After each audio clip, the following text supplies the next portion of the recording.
I pledge allegiance to the flag of the United States of America and to the republic for which it stands, one nation, under God, indivisible, with liberty and justice for all. Mr. Stevens, will you call the roll? Mrs. Drum? Here. Mr. Maines, I see is absent at this time. Mrs. Dillard? Here. Mrs. McMurray? Here. Mr. Thompson? Here. All right, we do still have a quorum and we can continue the meeting. All right, sounds good. All right, at this time, I'll take a motion for approval of the agenda. I'll motion. Moved by Mr. Thompson, seconded by Mrs. McMurray.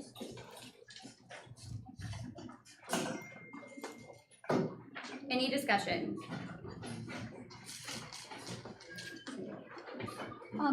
If we could move the grants and donations from the consent agenda out of consent agenda so we can recognize those donations. Okay.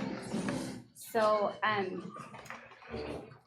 Mr. Stevens, that will be the OASBO donation acceptance, S, T, anonymous donation acceptance, U, Miami County Foundation grant acceptance, V, Tippecanoe Educational Endowment grant acceptance. And those will all move to new business, Can you say HIJ. Okay. S-T-U-D. Okay, give me one moment. You're fine.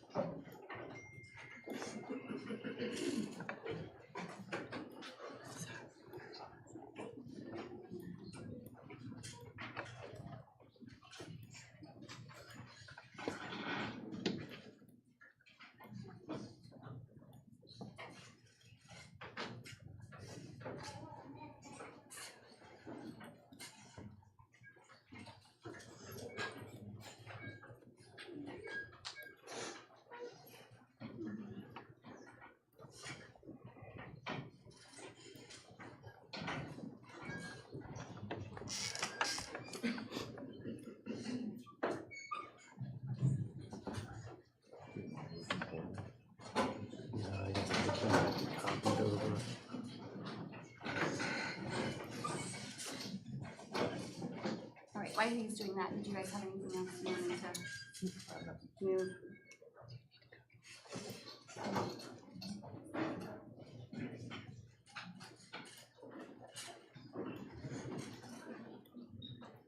I didn't have anything.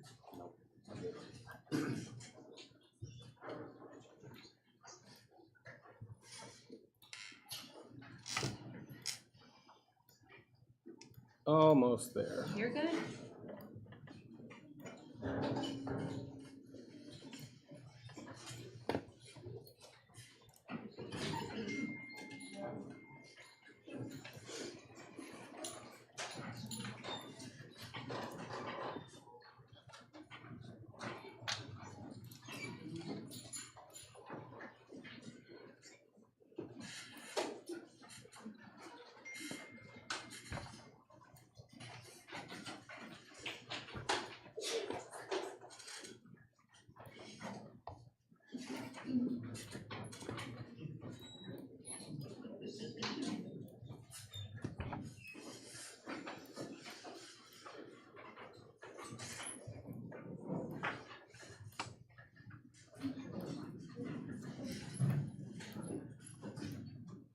All right, that should be completed. If you please hit F5 to refresh your screens, those items will have been removed and put into new business.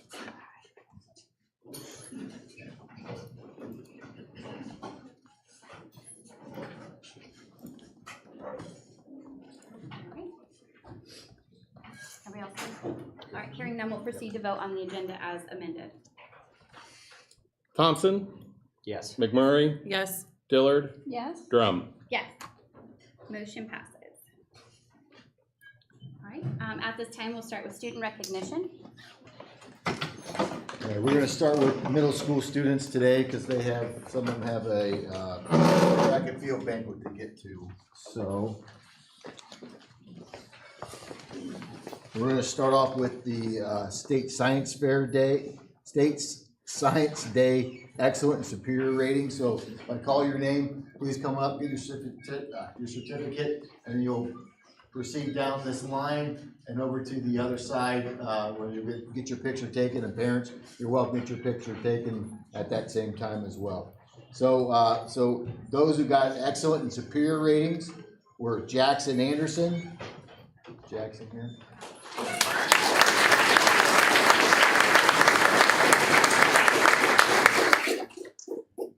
There's too many of you here. She stuffed them in there. She did stuff in there.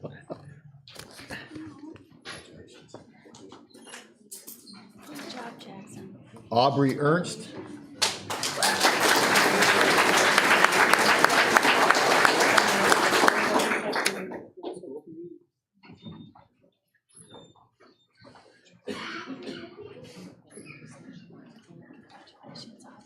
Isabella Everhart.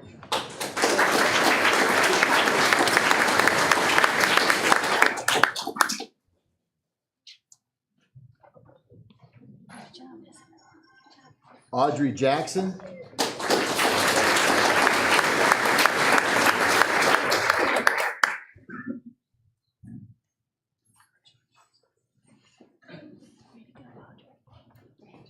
Kaylee Pepley.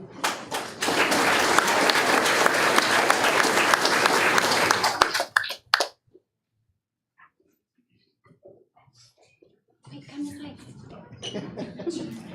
He's trying to help you. Natalie Pearson.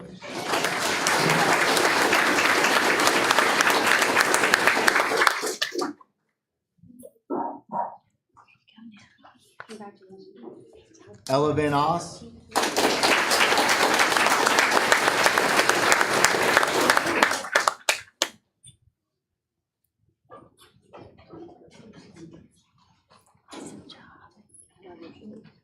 You're so cute. And then I have Dawson Vokey, is that correct? You said it correctly? Dawson? All right, well, you did well as well.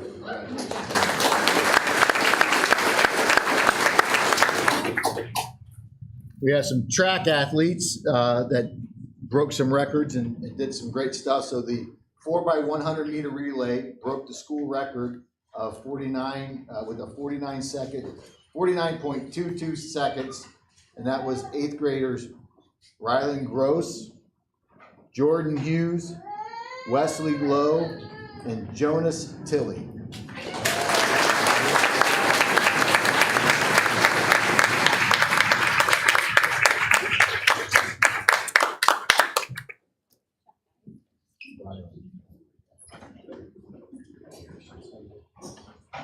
Who's the fastest? You are. Great job. Congratulations. And then Wes also got a qualified for the state meet in the 800 meter run for the middle school. So congratulations to him.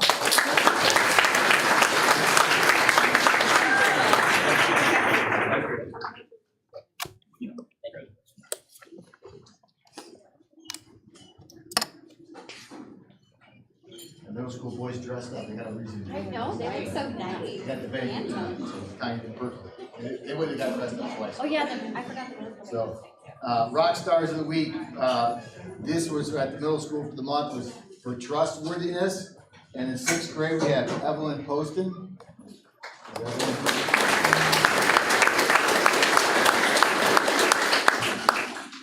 Sadie Venters.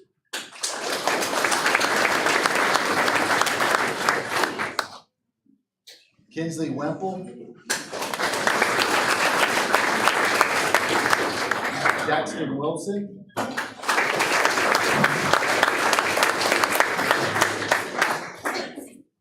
Oops.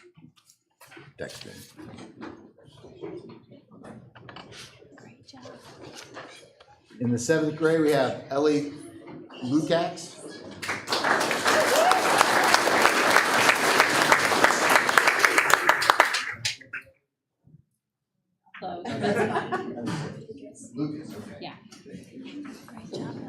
Oh, Ellie. Tab L. Ellie. I give you- Wait, Okay. switch. Good job, kid. Riley Cook.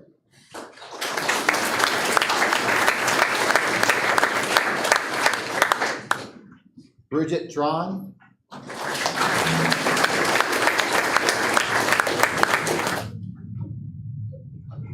Owen Vonderheide.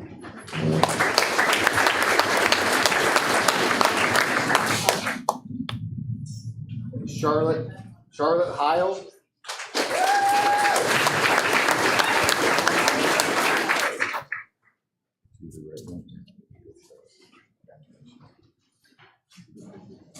Mallory Maxwell.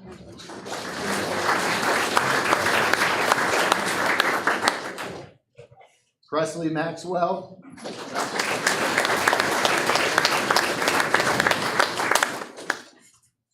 And Rohan Patel.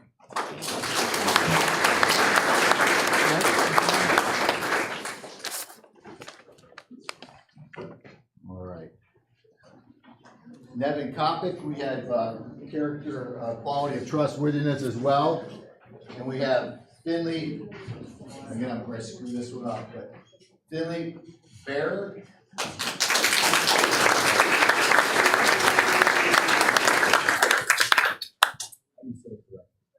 Career.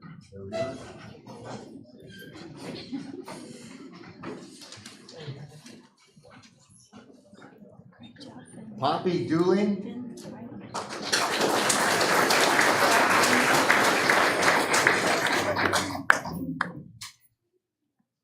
Loxley King.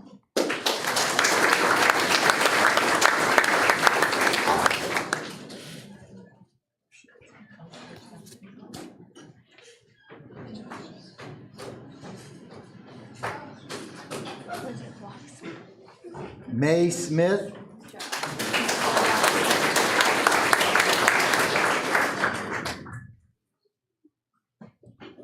High five. Yeah. Good job. And hopefully again I can get this better, is Nora Verhoff.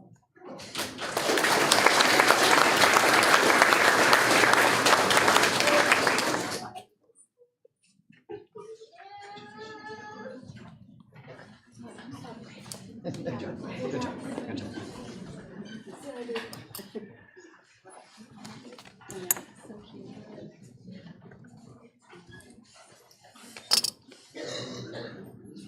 At Broadway Elementary, we had students that got 200 plus AR points, which is accelerated reader, if I'm not mistaken, who were principal of the day as well. They kind of came around with the various buildings and stopped by the board office as well to learn, I guess, what a day in the life of a principal was. So we have Emily Bean.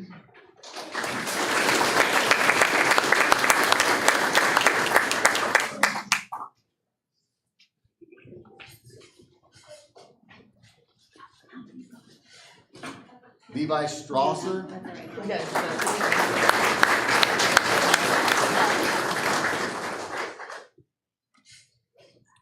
Stormy Thompson.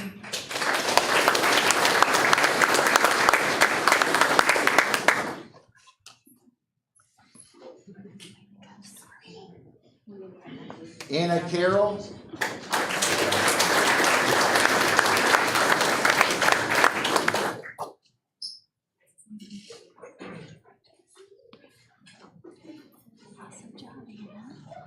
Clark McGinnis.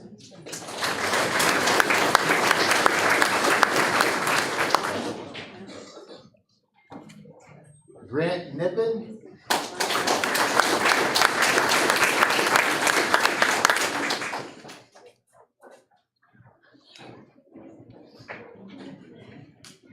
Aisha Nair.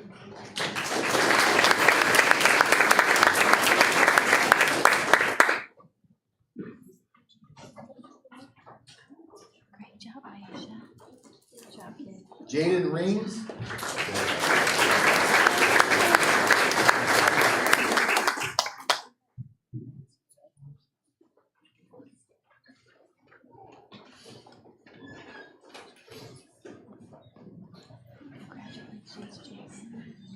Aiden. Nice job, buddy. Landon Strasser.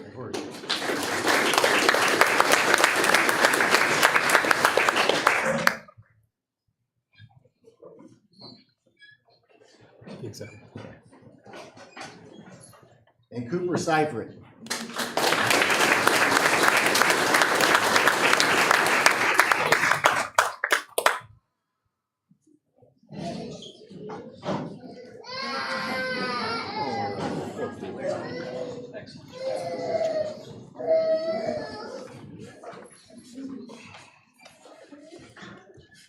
And last but not least, we have our STEM Club problem solvers. So we have all fifth graders here who participate in after-school STEM Club. We have Gideon, is it Cron? Yes.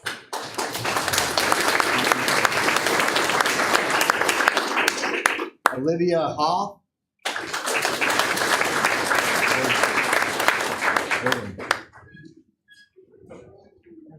Hey, Gideon. We got Gideon here. What you got there, Gideon? So it's so I had to be a janitor to make something that could do two things at once, or a couple things at once. So it's a broom and a mop on like the same stick. Okay. So you cut down your time. Did it work out well? Yeah. Your parents make you use it at home? No. No. Is Olivia here? No. Okay. Good job, Ruby. Addison Holloway?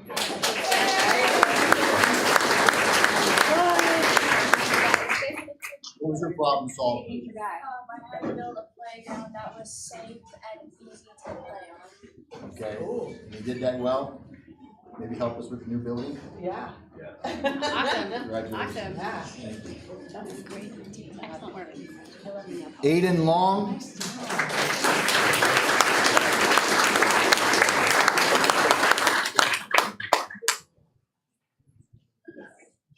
What's your mechanical machine there? It's the box made to the trash. I have to find a way to make it close still, but So it's a work in progress. Awesome. Congratulations. Keep working on it. Excellent job. Congratulations. Lily Rich? I love it.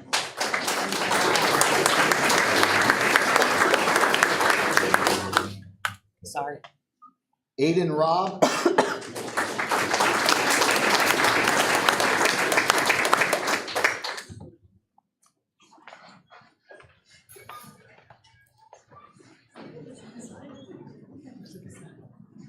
What do you got there? aesthetic legs for a dog. A dog, okay. Aesthetic legs So for- back legs, front legs? Back legs. Back legs. Do you have a dog that needs help, or you just want to help out? Good. I love it. Congratulations. Excellent. Good job. Alex Very cool. Rossiter?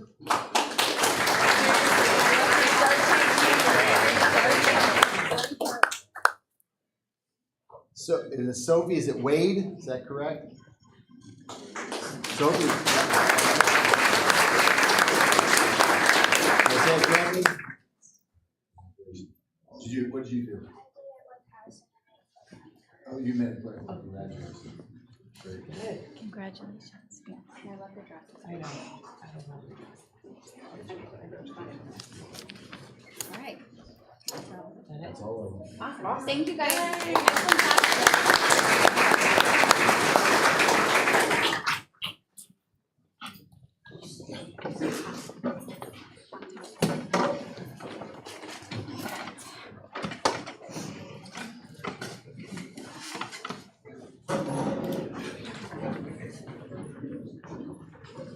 Wait to release people. All right. Next is library tax budget presentation. Presenters are Karen. I was gonna say Karen, and I was like, so Karen Swanson, fiscal officer, and William House, and the library board of trustees president. Go ahead. Good evening. My name is William House. I am the president of the board of trustees at Tipp City Public Library. I'm honored this is my third year in that position, and I'm here tonight with Karen to do our responsibility of the Ohio Revised Code to present our tax budget, which Karen's going to talk about because she's our numbers lady. What I want to tell you about is what's going on at the library for those who may not necessarily been by lately. It is our 101st year in existence, and in that entire time, we've been kind of a cornerstone downtown. It's very unique for our library to be downtown, to be involved in everything that goes down, and be able for folks to come as they're doing the shopping and other things downtown. We're very proud of a large grant we just got from the Ohio Department of Education that allows us to provide funding to the library so we can have free tutors for children to come in if they are getting behind in areas. It's a great grant. Tutors are there. If you're not aware of that as parents, feel free to sign up because it's a wonderful program that we have. Another thing that we have that is been in the planning that's coming to fruition is our checkout of tools. Steve Slanker really helped the library out, and in his honor of his passing, we put together the tool thing. So if you're doing a project at home, you don't necessarily want to go out and buy a tool, come to the library, we have more than just books. So we got tools, we have telescopes, we even have cones that you can check out when you got a youngster trying to learn to do their parallel parking to get that license. You're also going to see some things that are in planning that's going to start to happen over the next several months is we're doing a renovation to the first floor. We're starting with the children's area. So you're going to start to see some changes as far as shelving, paints, and other equipment there as we kind of roll that out over the next coming months at that point in time. But like I said, at that point, the main purpose here is to present the tax budget. With that, I'm going to turn it over to our fiscal officer, Karen Swenson. Good evening. Thank you for the opportunity to present the Tipp City Library's 2025 tax budget. The Tipp City Library has enjoyed a collaborative working experience with the Tipp City schools and their teachers, such as of today, all students from grades K through 4 have made field trip visits to the library to learn about what the library has to offer in our summer reading programs. We have enjoyed this wonderful working relationship with the Tipp City school teachers. The budget we present here this evening is based on certified Miami County auditors' estimated revenue for 2025. Using that certified estimate, we have submitted this document for your review. Our general fund is financially healthy and we operate within our budget. The library uses special revenue accounts to track restricted grants, donations, and board appropriated special projects. At this time, this budget's approval, the library trustees have not approved any capital improvements in 2025 beyond the normal replacement of obsolete equipment on a regular technology replacement schedule. Current capital improvements this year include upgrades, as William said, to our children's department shelving and the children's area. Staffing and collection development are our largest expenses and our strongest asset to the community. The library strives to create an inviting, helpful, and useful footprint in our community. Any specific questions can be addressed at the next board meeting or by email at any time. Thank you for your time and attention. You should have all received the tax budget. Yes, yes, it's in our document. And then, I'm so sorry, when's your next board meeting? Did you say that and I missed it? It is the next second Thursday in June. Okay. Oh, I do believe there is also a public hearing on June 4th. Yes, yes. It will obviously be available then too. Awesome.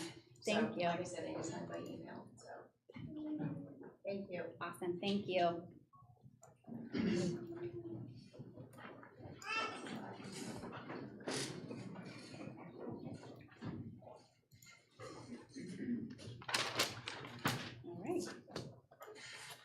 All right, our next item of business is executive session. I would entertain a motion to adjourn to executive session for purposes authorized under Board of Education Policy 0166 and ORC 121.22 G1 and G4. G4 is to prepare for negotiations or bargaining session with public employees concerning their compensation or other terms and conditions for their employment. And G1 is to consider the employment of a public employee or officer.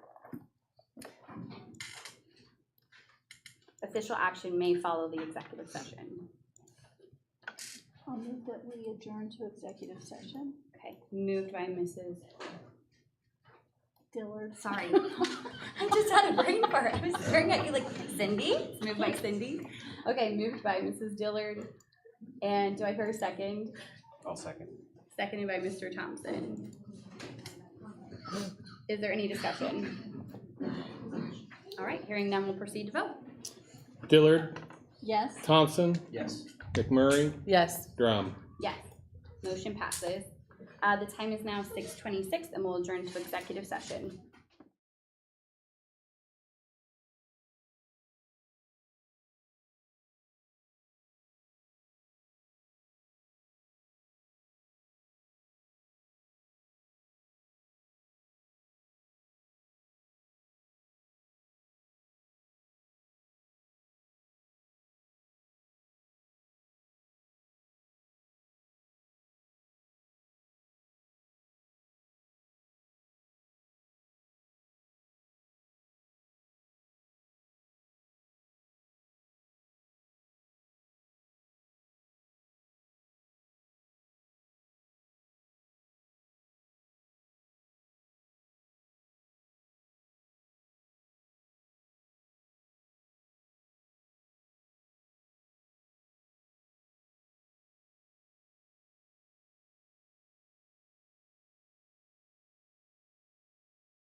Okay, the time is now 7:48 PM. We are back from executive session.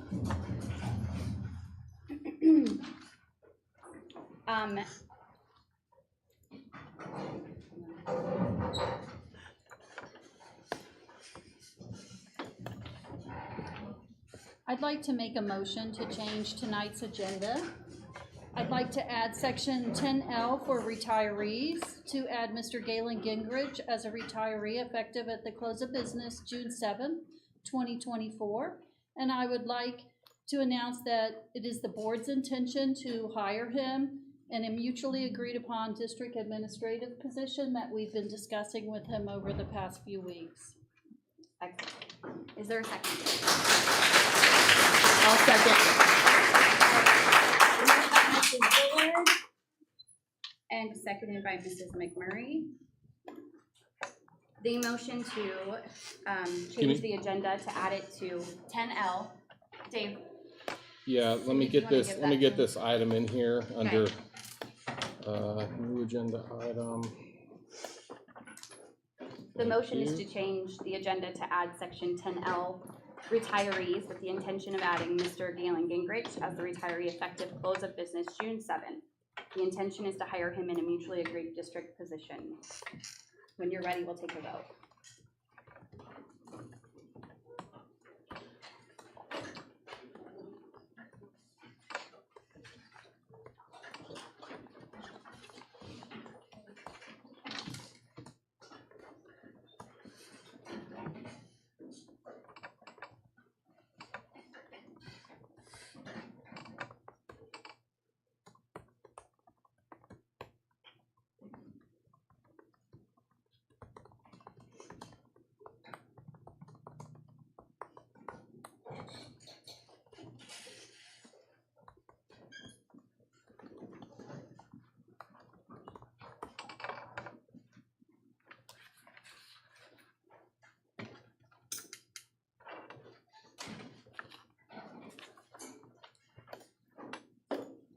All right, if, I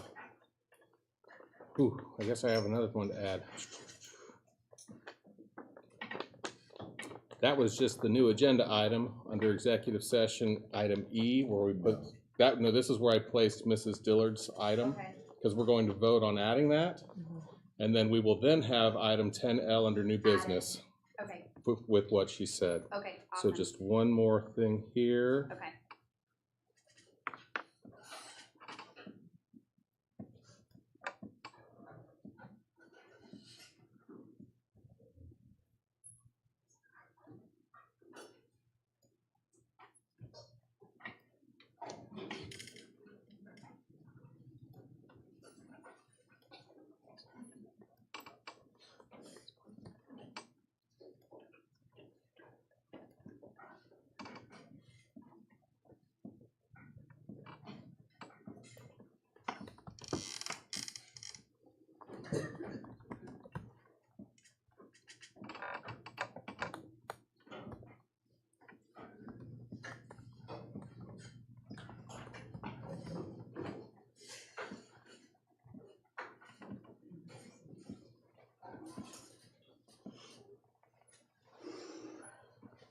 Mrs. Drum? Yes. Is it okay if I change the official item 10L to say motion to approve the retirement of Mr. Galen Gingrich, Nevin Coppock Principal, effective close of business June 7th, 2024? The board's intention is to hire him in a mutually agreed district admin position. Yes, which one are you putting it under, Mr. That is what is going under 10L officially. Fantastic. Okay. What you mentioned earlier is what I have under the new agenda item under section, Excellent. which we will vote on now. Okay, thank you, I appreciate it, sir. Okay, we if good you, to- if you hit refresh, all of those items will now show up on your agenda. Awesome, thank you. Refresh. Okay, so did we have we had Mrs. Dillard as a first, and then did we have a second? Mrs. McMurray. Mrs. McMurray. Okay.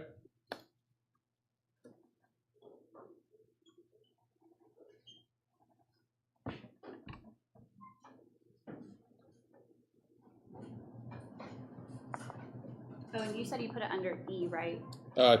4E, yes, new agenda item. Okay.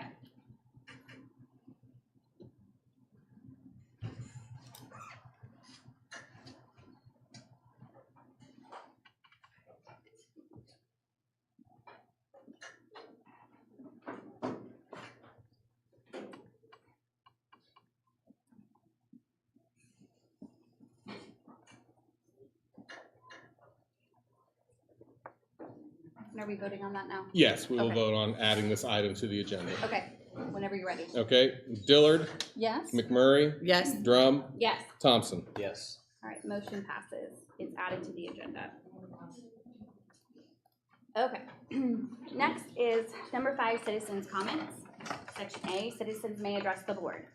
As a reminder, the Board of Education recognizes the value of school governance of public comment on educational issues and the importance of allowing members of the public to express themselves on school matters of community interest.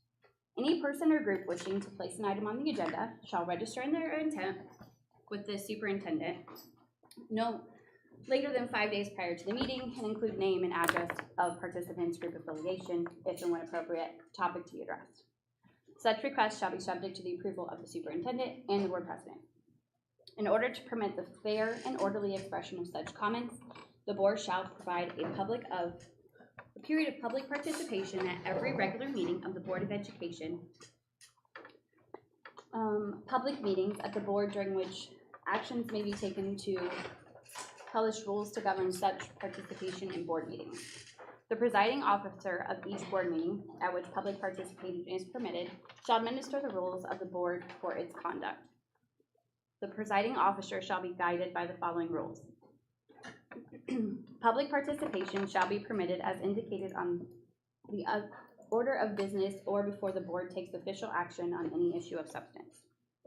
Anyone having a legitimate interest in the actions of the board may participate during the public portion of the meeting. Attendees must register their intent to participate in the public portion of the meeting upon their arrival at the meeting. Participants must be recognized by the presiding officer and will be requested to preface their comments by an announcement of their name, address, group affiliation, if and when appropriate. Each statement made by a participant shall be limited to 4 minutes and 17 seconds today, unless extended by the presiding officer. No participant shall speak more than once on the same topic unless all others who wish to speak on the topic have been heard. All statements shall be directed to the presiding officer. No person may address or question board members individually. Taping or video recordings are permitted. The person operating the recording shall contact the supervisor prior to the board meeting to review possible placement of the equipment and must agree to abide by the following conditions. No obstructions are created between the board and the audience. No interviews are conducted in the meeting room while the board is in session. No commentary, adjustment of equipment, or positioning of operations is made that would distract either the board or members of the audience while the board is in session and not disturb the meeting. The presiding officer may interrupt, warn, or terminate a person's statement when the statement is too lengthy, personally directed, abusive, obscene, or irrelevant. Number 2, request any individual to leave the meeting when that person does not observe reasonable decorum. Number 3, request the assistance of law enforcement officers in the removal of a disorderly person when that person's conduct interferes with the orderly process of the meeting. 4, call for a recess or an adjournment to another time when the lack of public decorum so interferes with orderly conduct of the meeting as to warrant such action. 5, waive these rules when the approval of the board when necessary for the protection of the privacy of administrators of the board's business. J, the portion of the meeting during which the participant of the public is invited shall be limited to 30 minutes unless extended by a vote.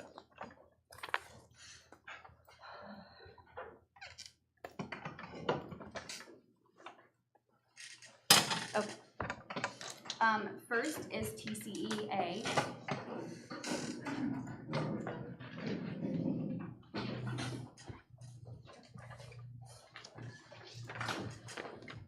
I'm Brenda Mahaney representing TCEA, 275 Miles Avenue.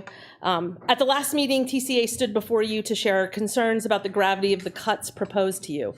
Since then, the cuts have become a reality when the RIF list was finalized on Friday, May 10th. We are unclear as to why that list was not presented to the board. While we understand deficit spending is something that must be addressed, we do still have grave concerns about the severity of the crisis. As we looked at the new 5-year forecast, it seems to paint a different picture than the forecast in November.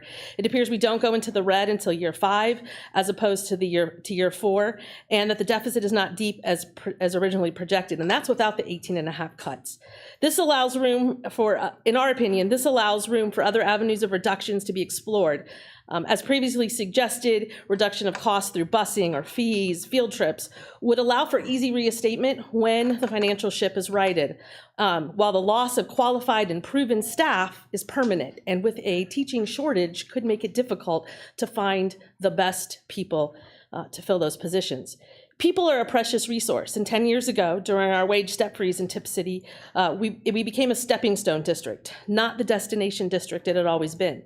Instead of people fighting to come to Tipp, we became a stepping stone to new hires' careers as they built a resume and then left for better pay, more humane treatment, and more plentiful opportunities.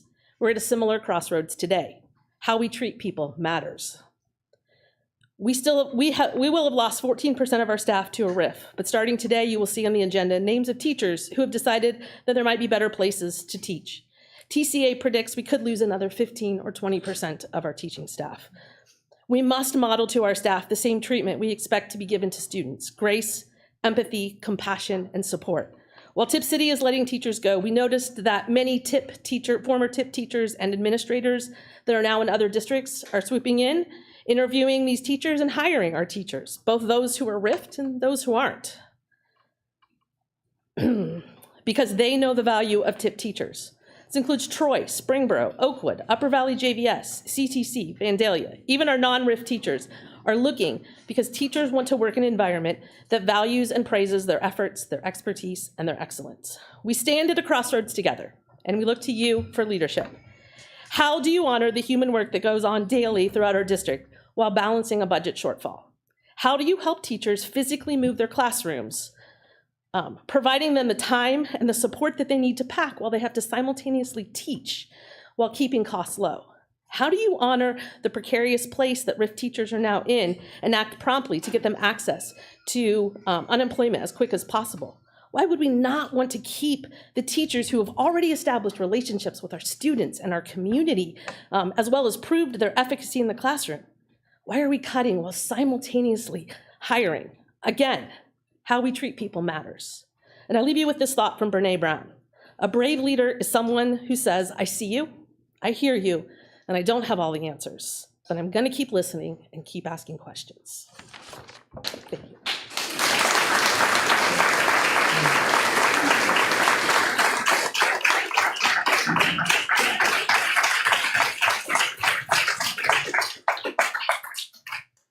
Mrs. Bell, you're next.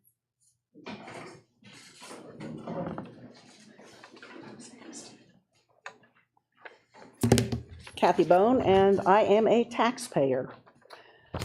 The spending going on with this school board is ridiculous. One board member wanted to make sure the public knew the deficit was a problem carried over from last year and not just from his time on the board this year. While it is true the last 2 years with Simon Patry as president of the board and his 2 comrades who sit on this board approved every increase in pay, every new or renewable employment or service contract, and even took out loans against money the school did not have without questions at all. The deficit did start there, but this board seems to be no better. You've already put a 3rd legal team on retainer, one that will cost, when used, twofold what the other 2 law firms will cost the taxpayers. You approved Red Tree Investment Firm with monthly annual fees and other associated costs at the advice of the same person that recommended the self-insurance plan, which has caused over $1 million of the deficit. You have approved every expenditure that's come before you this year with no questions asked. Hidden within the consent agenda are 8 contracts totaling over $1.5 million. The 9th contract for Troy Christian, although it looks like they're paying for service, we don't know. We can't see it on our side. Maybe you can view the contract, but we can't see what you're putting your rubber stamp to. One contract on there is already signed by Mr. Moran. How does that happen? You didn't approve it. He apparently knows you're all rubber stampers. The one with Weibel's over $50,000. Of course, they donated to the levy campaign, so maybe it's a pay-for-play contract. But while there's no bidding process for this one, especially over the $50,000 threshold, all of these contracts should have been pulled and discussed bids asked about for similar products. No, they're all going to get rubber stamped because none of you were wise enough to pull these items out for discussion or questions. One contract that is up for discussion is the Garmin-Miller contract to approve for over $10,000. This looks like phase 2 work at LT Ball, which should be paid for by the state, according to the pre-bond information thrown out by the school. I have emails between Garmin-Miller and the administration during their time on the pre-bond issue. Those emails state they want nothing more than this bond to pass. Garmin-Miller feels the Board of Education could sabotage the bond getting on the ballot.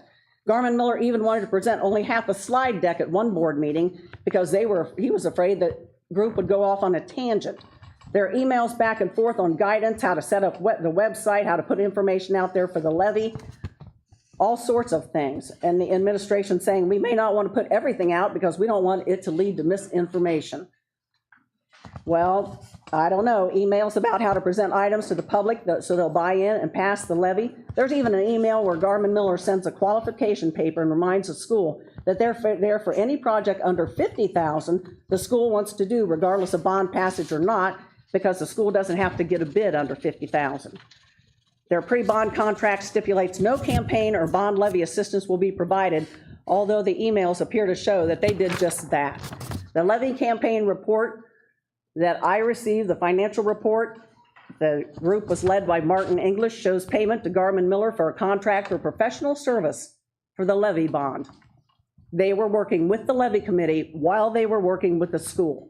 So do you really want to hire back a company that held information both back from the board and the community and worked with the levy when it was not in their contract, or they should not have been doing that? You, the school board, work for the public, not Mr. Moran. He's making all of you look like fools putting together this agenda with most of these contracts hidden within the consent agenda. He knows you'll all get out your rubber stamps and approve him. Don't play his games. The new members of this board, you may not have started the hemorrhaging of this school's money, but you certainly aren't doing anything productive to slow it down or to stop it. Without pulling these contracts and asking questions, you cannot honestly hold your heads up and look at the people out here in this crowd on both sides of me and tell them that you've done everything you can do to prevent them from being fired. You can't do it. You should all be ashamed of yourselves because you are not worthy to sit in those board seats.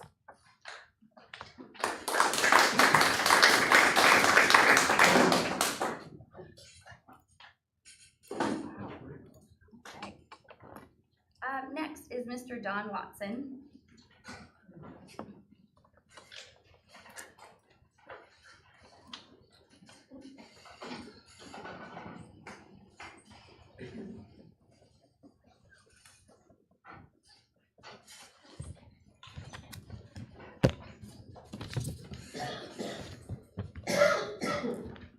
Okay. Why were we limited to 4 minutes and Because 17 we have seconds? 30 minutes total, sir, and then dividing it by the number of people that are How many speaking. signed up? There is 1, 2, 3, 4, 5, 6, 7. But one's not here. Okay, well, that, Well, what? Mr. Watson, your time is starting now. Okay. Please introduce yourself, your address, and what you're speaking about. My name is Don Watson, West State Route 571, Tipp City, Ohio. The word of the day is rudeness. We had awards given to kids. We couldn't even hear their names because for 27 years, we've had meetings in this room and the school provided microphones. Why would I turn to you? Because you're a taxpayer and you bought the microphones. Because we have a moron for our superintendent. Mr. Watson, that is not acceptable. That's his name. So anyway, what I want to tell you is more important. Dearly beloved, we are gathered here tonight in the sight of God. The problem is most people don't recognize him. He don't just attend weddings, he attended school boards. But there's good versus evil. And with the teachers being fired, it's not ripped, it's called fired. Donald Trump would say, you're fired. Charles Barkley would say, you're fired. I would say, Mr. Superintendent, what's his name? Moran. Okay, you're fired. You're leading a town that in every newspaper article says it's a great place with a great school. And now, school teachers, the TCEA is a group that's supposed to be like this. I've been in a union, I've been president of a union. That don't matter. It's how you hold together. And when 18 are fired, you strike.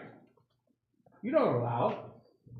That is a matter of being able to have freedom in this country. This is the greatest country ever on earth. A lot of it does do with freedom and English. You speak English so we can communicate. I can communicate with every one of you. Now I'll read you a little bit of evil in God's word. It says, do you not know that the unrighteous will not inherit the kingdom of God? Do not be deceived. Neither fornicators, nor idolaters, nor adulterers, nor homosexuals, nor sodomites, nor thieves, nor covetous, nor drunkards, nor revilers, extortioners will inherit the kingdom of God. What you're seeing tonight by this board to get rid of 18 and plus, 6 other positions, administrators, HR person, you're seeing evil, and that's terrible. It says in Webster's dictionary, it says, it's morally wrong or bad, immoral, wicked, causing hardships, deceit, and that's what we had. It's sad. I've been a part of this district for 74 years. I might add, if you talk to Dick Heberling, you'll have to add 9 months because he believes in the right way. Your life starts at the point of conception. But the world has changed it. It's all about birthday. So I hope you take the Word of God to make your decisions. We won't see that from this school board. They don't mention it. Pastor Pat, he told me, there is good, which is encouragement one another, supports one another. Your time is up, Mr. Watson. Thank you, ma'am. It would be nice if you got microphones so we could hear you read. Okay, next is Cassie Zirkle.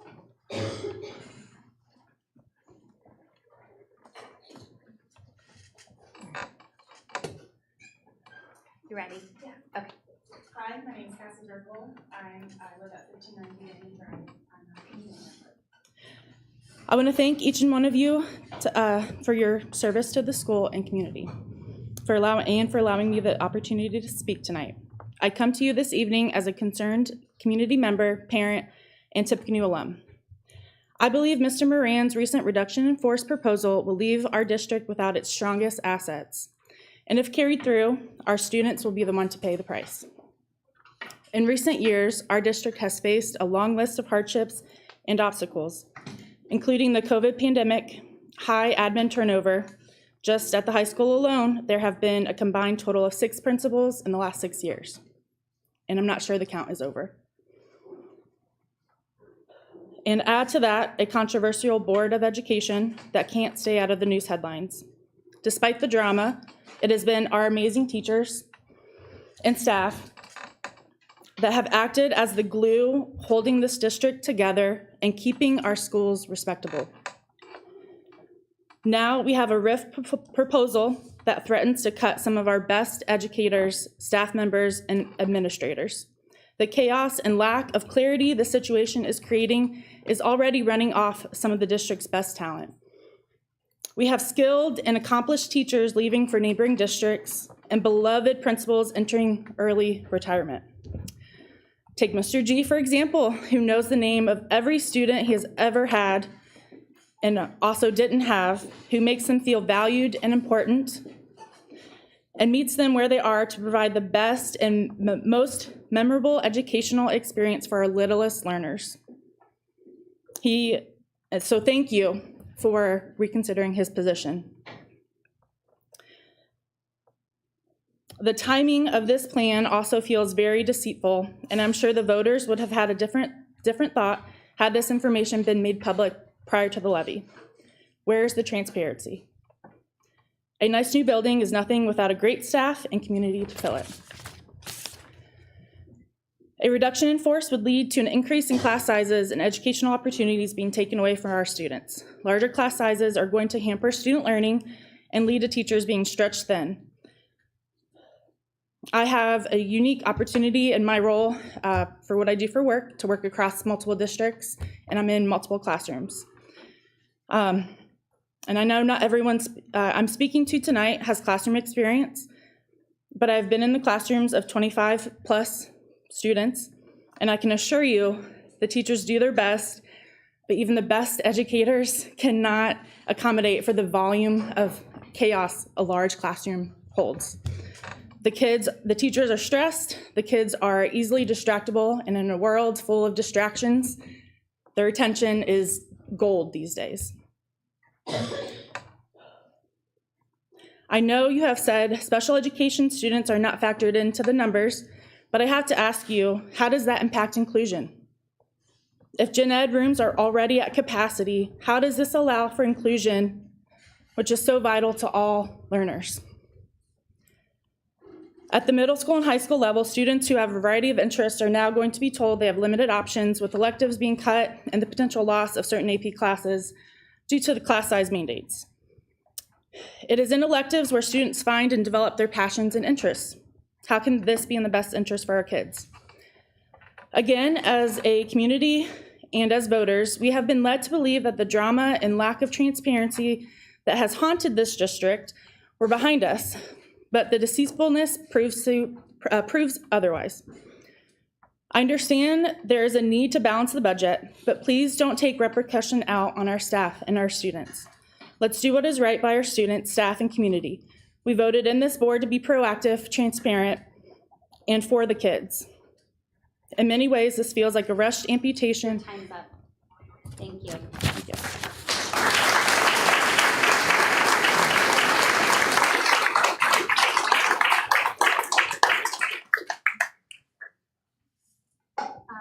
Next is Mrs. Ayers.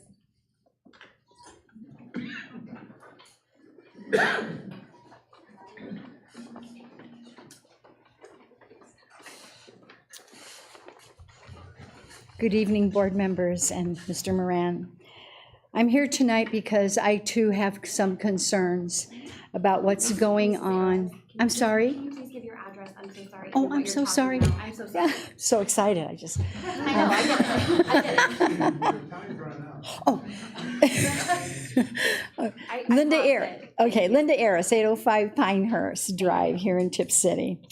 I'm here too because I have some concerns about some of the cuts that are happening here in our reading and language arts curriculum specifically. I had some concerns too about the program that was adopted, the Wit and Wisdom program.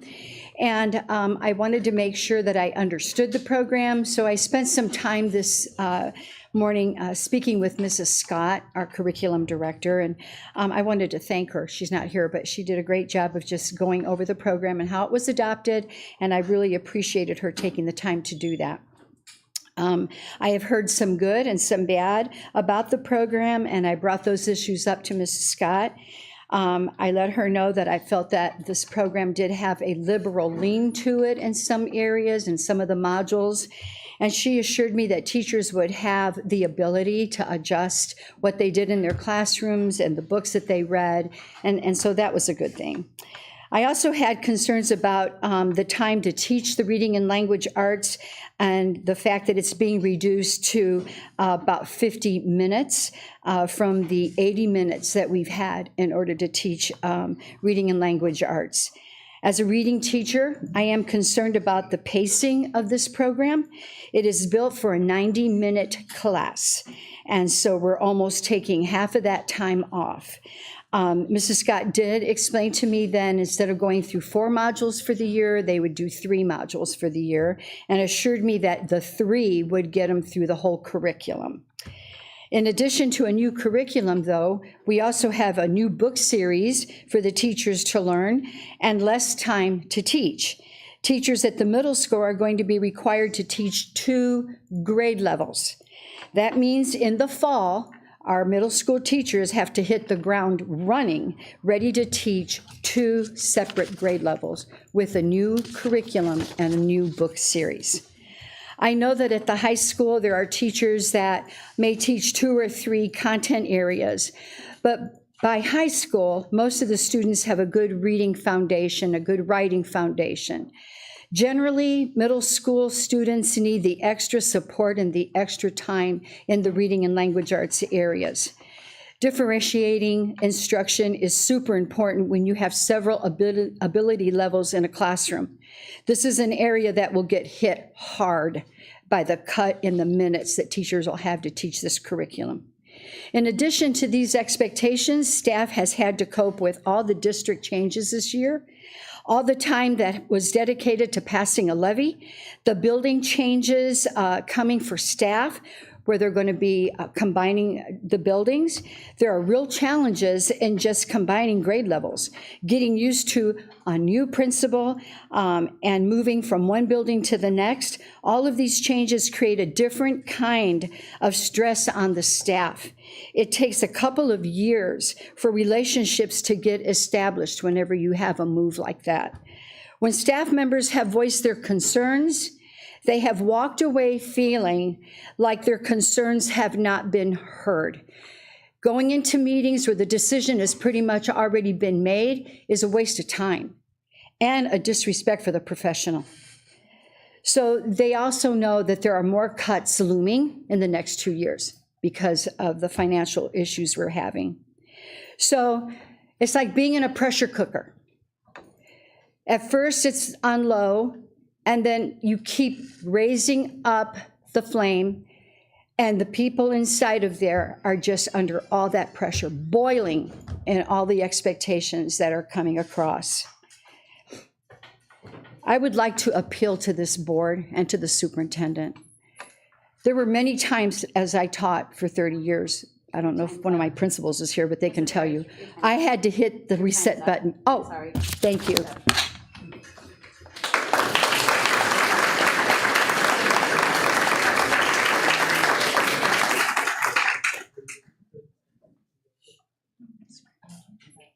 Okay, next is Ashley Kelble.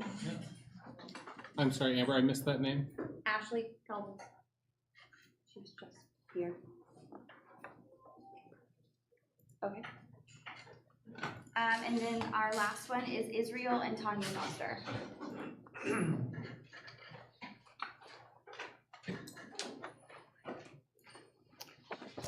Just going to be me, because one of the things I was going to discuss, you guys have already settled with Mr. G, hopefully. My name's Tanya Foster, my husband Israel, and my daughter, she's a 5th grader here in the Tipp School District. We live at I'm sorry, did you do your address? I'm sorry. 230 Floral Acres Drive. Awesome, thank Here in you. Tipp, yep.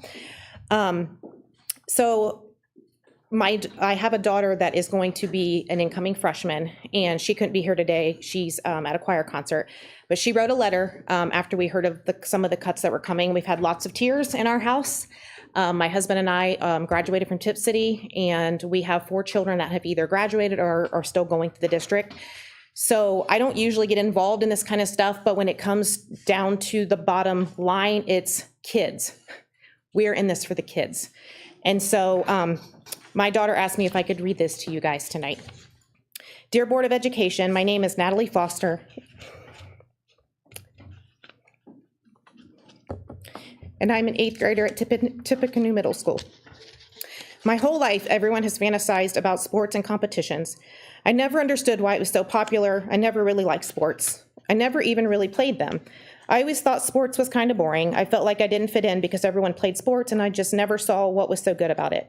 I felt like I was never going to fit in because everyone had something going on after school, like soccer, softball, football, and more. I never had anything to do after school, so I felt like I was never going to fit in. I was doing nothing watching my phone about 3 years ago when my mom said, "Hey, would you be interested in doing Stagecrafters?" My mom showed me that it was a summer theater program for 2nd through 8th grade kids. I decided to give it a shot because I had nothing better to do with my time over the summer. So the first day of Stagecrafters, I was really nervous and I felt like it was going to be another one of those I'm not going to fit in type of things, but it was the complete opposite. Everyone treated me as equal and I felt included for the first time. I got a lead role my first year of theater and I realized this was the thing for me. I always loved singing and I'm an artsy kid, but I never realized that this was a way of expressing it. So I did it the next year and the next, and I loved it even more. Everyone was so supportive, and I could show my love for music and acting. I've done many shows, including Shrek, Beauty and the Beast, Moana, and this last winter, The Sound of Music, a high school musical. I've gotten a lead role in all except for Beauty and the Beast, and I really felt like this is my thing. All throughout school, I have never had something to be excited about, and now I do. I have put my pride and joy into theater, and it would hurt me and theater kids to see it without Mrs. J. She has put every minute of her time into this program, and she is the main reason this program has been what it is today. The kids work so hard to make the shows look good, and we want her to be our director. I've really gotten close to Miss J this year. During The Sound of Music was the first time I really got to meet her and learn who the person behind the scenes is. She has taught me lots of things about singing, acting, and life skills in general. It was amazing to see how she was even able to encourage a 5-year-old named Willow to come out of her shell and perform in a high school musical. She has inspired me to become a happier person with her positive attitude and her happiness. She got to really meet me this year, and I'm so glad I met her. She is such an inspiring woman, and I would absolutely be crushed if you all let her go.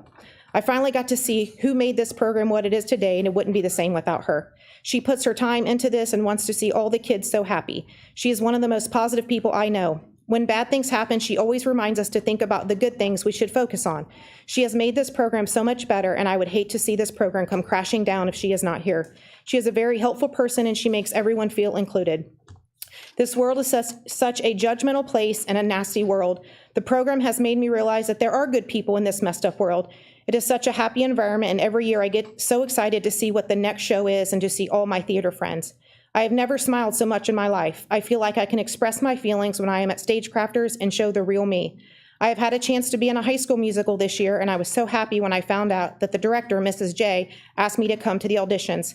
She also inspired me to take voice lessons and help me find my true voice. She lifted my spirits and made me believe I am worth something. She has helped my mental health a lot by showing me that I'm valuable. She has made the program the environment that it is.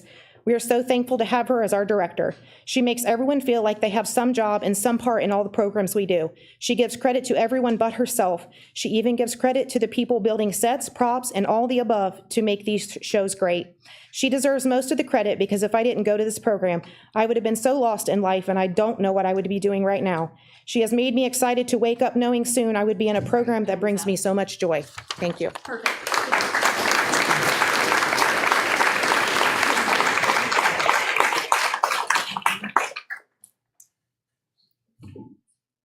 All right, next item on the agenda is committee reports. Mr. Maines is not here, so. The minutes are in there. Yes, minutes, actually, the minutes are here, if you guys wanna look them over. It looks like there was a meeting on April 9th, at the Miami Valley Career Technology Center. Yeah.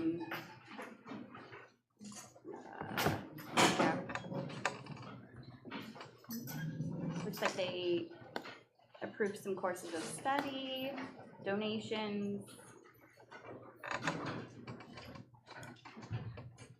I guess if you guys have any questions, we can ask Mr. Maines when he's here next. But thank you, Mr. Maines, for attending those meetings. Okay, next, committee reports. Any other committee report information? I attended the Parks Board. Really not too much on the agenda except for approvals of some 5Ks. And the Tipp Monroe Community Services meeting was canceled this month. Okay.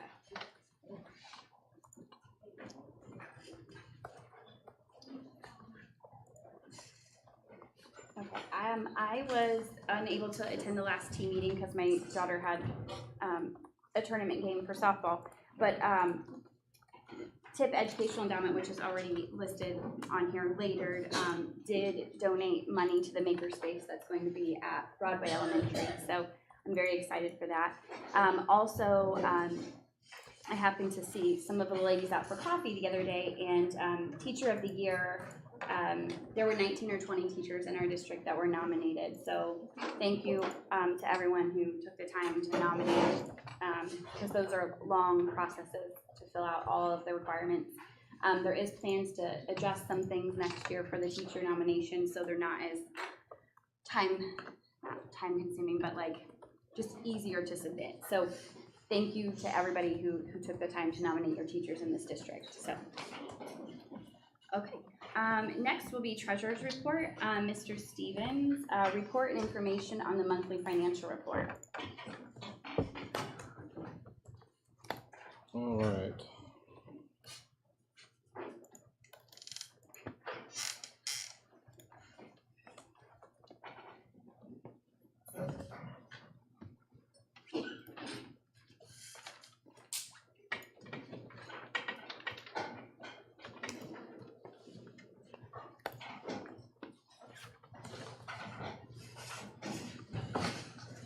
Okay, attached to your board docs is the April 2024 monthly financial report. We do show that we have reconciled. We have an ending cash balance for the month.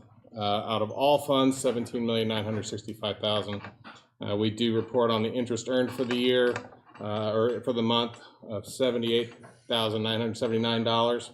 And we have our cash balances. The big report is the last page. This is our budget versus actual report. Let's see. I'll put it on the screen, but it's going to be tiny. But it can be found on board docs for anybody that wants to look at this later. Woo-wee. All right. So April is 2 months away from the end of the fiscal year. And so what we've done is we've got our beginning balance for the month of November. The November 5-year forecast information is there. We show the changes that have been made budget-wise, whether moving money around or increasing the budget. And then I compared that from where we are and where I expected us to be as of April 30th. April is 10 months into the fiscal year. It is also 21 out of 26 pays for our payroll for the system, for what we're expecting. When it comes to revenues, as I mentioned previously, our revenues have been better for taxes. That was because of the recent construction valuation that the county auditor placed on the valuation or on the tax rolls as of January 1st, 2024. And so we did see increases in taxes. So it was mentioned earlier by Mrs. Mahaney that the 5-year forecast is showing better than it was in November on our May forecast. So I am kind of talking about the forecast and our financials right now. But that is one of the reasons why we are seeing some higher revenues, because of our taxes. We did also receive from the foundation, which is the state budget, we did receive $128,000 in funding for the new reading curriculum program. That will be going towards the $300,000 cost of the new ELA curriculum next year. So glad we got that money. If we hadn't received that money, we'd be paying the whole $300,000 for the program anyway. So this is one of the reasons why the state is giving that to us, is because they're mandating, was it the science of reading? Yeah. Yeah, they're mandating that, so they're going to put some skin in the game and provide funding for that. So that's also some additional revenue that we weren't expecting, but we've received it. But again, we're putting that towards curriculum for next year. And then also we saw some additional revenues for interest. I am budgeting for additional interest revenue. We met our interest goal in April. We're currently about $111,000 over our interest goal, and we're probably going to receive another $100,000 in May and June, to where we're probably going to receive about $700,000 of interest. This is fantastic. Unfortunately, interest revenues don't always stay where they are. We're going to see interest revenues probably go back down. We're currently seeing the trend already. We're looking forward to selling the bonds for the construction project because the rates are going down. So if we can sell the bonds when rates are low, then that saves the taxpayers money too. So it's a double-edged sword. Good for us on interest earnings, good for us when we sell the bonds, but then it's bad on the interest side, but that's neither here nor there. So we have seen some positive good in our revenues for this year that we weren't expecting. And so that has helped our 5-year forecast numbers look better. It has helped our 2024 forecast numbers look better. We've also seen some efficiencies in our expenses. Payroll and benefits are actually projecting pretty dang close to what we expected. If you come down after 21 of 26 pays, that's about 80.8%. We're currently sitting at 78.4. So we're, just about 2% less. However, May has 3 pay periods, but but I'm already accounting for the 3rd pay period because we're only looking at 21 pays. However, May also had the final stipend payments for all of the additional work that our teachers do for the stipends for coaching and things like that. So there was a large increase in our payroll for the month of May. So we're going to see expenses go up in payroll more than what we're used to seeing. So I'm really confident on our payroll numbers. Our purchase services numbers, we do have we're clawing back some of the funding. I'm not quite expecting us to spend everything in purchase services. The same thing for supplies and materials. I think we budget so much that we can spend, but we're not going to spend all of it, but I'm not going to cut all of it out. I'm still going to be conservative and show that there are still budget out there that if there's some supplies that need to be purchased or services that need to be done, it's there. But I am going to back it off. I have backed off some of those expenses, and that's on the 5-year forecast. So what you'll see is my column on this report that says anticipated activity as of 6/30/24. Those numbers will tie directly to the 5-year forecast for fiscal year 24. With this budget, with the forecast being approved, I will then update the budget and appropriations to tie back to the 5-year forecast as well. So that's what we're tying to. Last but not least, we have our other expenditures. This includes our costs to the ESC. Most of our ESC costs are for student services for special education. We have we have breakout rooms that the ESC staff handle. And then we also have OT, occupational therapy, physical therapy, vision services, speech and hearing services. We have our aides are through there as well for special needs students. So most of our ESC services, if not all, are for special education students. And so I had put a note on the previous reports indicating, or on my 5-year forecast last year, I had put a note that we had received a refund from the ESC last year, but the previous administration booked the same amount for this fiscal year as they had last year, just because they didn't know so you don't know how many special needs kids are going to need to be placed in one of those ESC buildings. So they booked it the same as last year as we did for this year. With the meeting with the ESC, it's been determined that we have not used as many services. They are currently returning some of the funding back to us because the report that was mentioned earlier that has Mr. Moran's signature on it, that's our preliminary agreement with the ESC for them to take money out next year on a monthly basis. I'm not signing anything official with the Ohio Department of Education's website. I apologize, it is now the Department of Education and Workforce. That's DEW. I am not officially signing anything on DEW's website until the board approves this document tonight. There will also be a contract that includes the services that will be provided by the ESC. So the good news there, we anticipate using less in the ESC services. All of those things combined have made it to where we were preparing for a 3-point, I apologize again for how small this is. Let me see if I can blow this up. We'll be able to see everything, but I can point this out to you. That'll do it. We were originally projecting a $3.7 million deficit. I'm currently revising that to a $2.3 million deficit for the fiscal year of 2024. Again, that's a $2.3 million deficit for 2024. We have spent $2.3 million more than what we brought in this year. So I'm glad that we were able to do that, but we need to make some corrections to get better on that. Are there any questions that I can answer for board members at this time? I have one question. Yes, ma'am. Dave, under purchase services, it says expenditure activity trending below budget. Review of activity shows savings for expenses covered by ESSER funding. Yes. And other services. I know that ESSER funding is done. Yes. What is that So going to? so the expense that was originally there was a learning coach or Dr. Hellman through the Central Ohio ESC. I think it was the Central Ohio ESC. Midwest Regional. Pardon? Midwest Ohio ESC, apologize.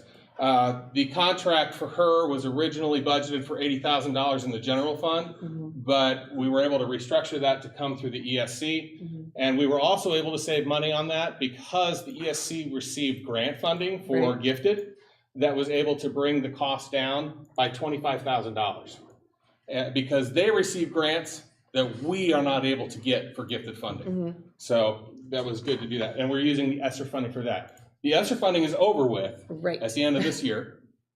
So if we continue that service, it will be out of the general fund. Okay. Do I anticipate additional grants next year? I do, but we don't know what we're going to receive. I did receive a phone call that said that they got more than they originally thought. I didn't even know about the grant. And so I was really happy to hear that. And that has been adjusted in the forecast. Again, I took that out of the general fund and moved it into the ESSER fund expenses. So yes, thank you for pointing that out. But those, any of those, we really have not tried to cover general fund expenses with ESSER funding. That was going to be my next question. Yes, yes. I know there are other districts across the state that are dealing with those issues right now. Yes. So I just wanted to make sure. We will be covering summer school costs with ESSER this year. Correct. We've done it for the past 3 years that we've had the ESSER funding. But once this is done, then all the summer school costs will be going back into the general fund. Okay. We budgeted about $40,000 for those expenses over the summer. Right now, again, spent out of the ESSER fund this year, but we will be bringing back that in the future. Okay. Okay. Any other questions I might be able to answer at this time? Yes, Mrs. Dillon. So on, which line would be for maintenance? Would that be under capital? It depends on what you're looking for. If you're doing Like repairs. normal maintenance, like summer maintenance, like, you know, things that need to be fixed at the schools or repaired or If whatever. it's something that we already own that we're repairing, you're looking at purchase services. If we're buying a new item and putting it in place, you're looking at capital outlay. It kind of goes in both sections. If you're buying supplies, you know, the materials that we use, the tools and things that our maintenance people use, that's in supplies and materials. So it's in all three of those categories: purchase services, supplies, and capital outlay. And where are we in terms of the projected amounts and where we'll be at the end of the year with those types of things, maintenance? Like, are the maintenance items going to be totally what was planned for? I believe Does I that had make a sense what I'm asking? Well, I believe I had an item in here that mentioned 90. So in capital outlay, we had to move $95,000 of capital outlay budget to purchase services to help with the repairs at LT Ball. So we have actually used more in services for repairs and such in the district than what we originally anticipated. I mean, although I will say that we had it in capital outlay most likely for some type of purchase if something broke down and buying a new one. So yeah, I mean, we have seen issues with repairs and things, and I'm still budgeting additional funding for building issues in the next 3 years as we work on building the new K-8 building. So I mean, there's still a chance that things are going to happen. So we still have contingency money in place for that because we've used it. We used it. Any other questions? Kyle? Any way of anticipating how much of those purchase services will save with the new building? When it comes to anything that's budgeted for Nevin Coppic, trash services, utilities, gas, the heat, electricity, when that building is demolished, all of those expenses will go away. Mrs. Hagan and I had sat down and gone through utility costs for Nevin. We thought it'd be about $100,000. I budgeted half of that off and said we're going to save $50,000 because we're not going to be using the building but the sooner we can bring that down, the sooner we can cut those expenditures off. Yeah. So what about in terms of maintenance that has to take place on some of the older buildings like this one and the middle school that are no longer going to be utilized once the new one's built? That all goes back into that pot as well, correct? The savings on those? Correct, yeah, that'll come down further in the line. But we don't know when officially those buildings will come down. We hope that the K-8 building is completed within 3 years, and we are tearing down the middle school, and Broadway can come down as well. That will provide savings, but I can't put any of that on this forecast yet because we still have that building. Now I can take out Nevin because I know that the board did vote to close the building, and we will not be using that for next year. That is a known item. So. Okay. Any other questions?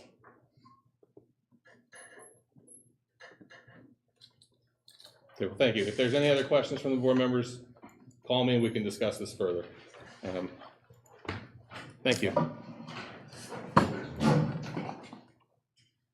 Next item on the agenda is letter B, fiscal year 2024 appropriation amendments. Dave, do you want to discuss or us vote? Move it first. We need a movement. Okay. Motion.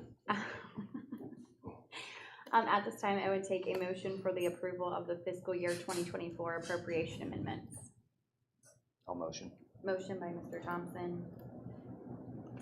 I'll second. Second by Mrs. Dillard. Mr. Stevens will yield the floor to you so you can discuss.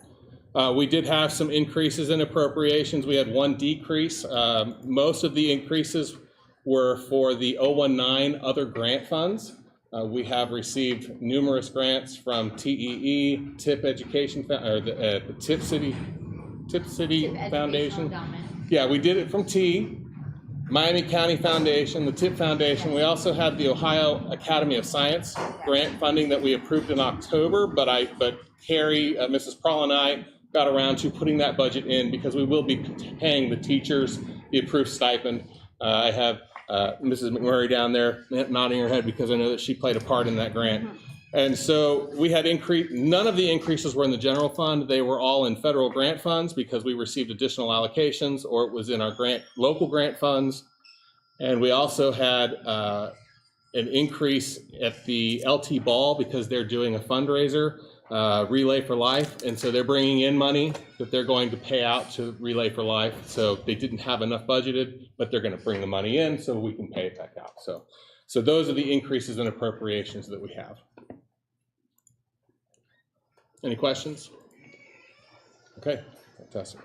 All right, we'll go ahead and take a vote.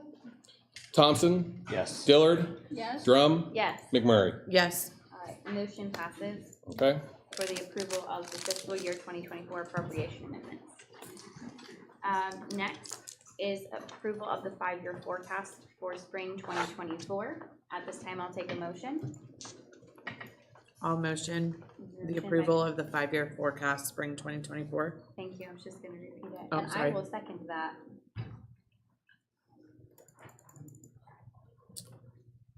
And Drum? I apologize, I am missing the motion for that. Give me one moment and I will put that in.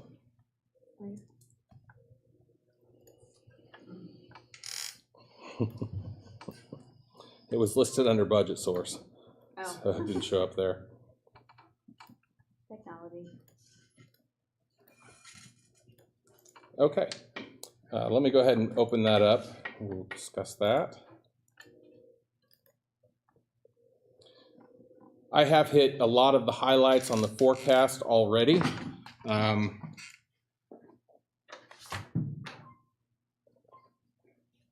The forecast, darn it, I opened up on the wrong thing. There we go.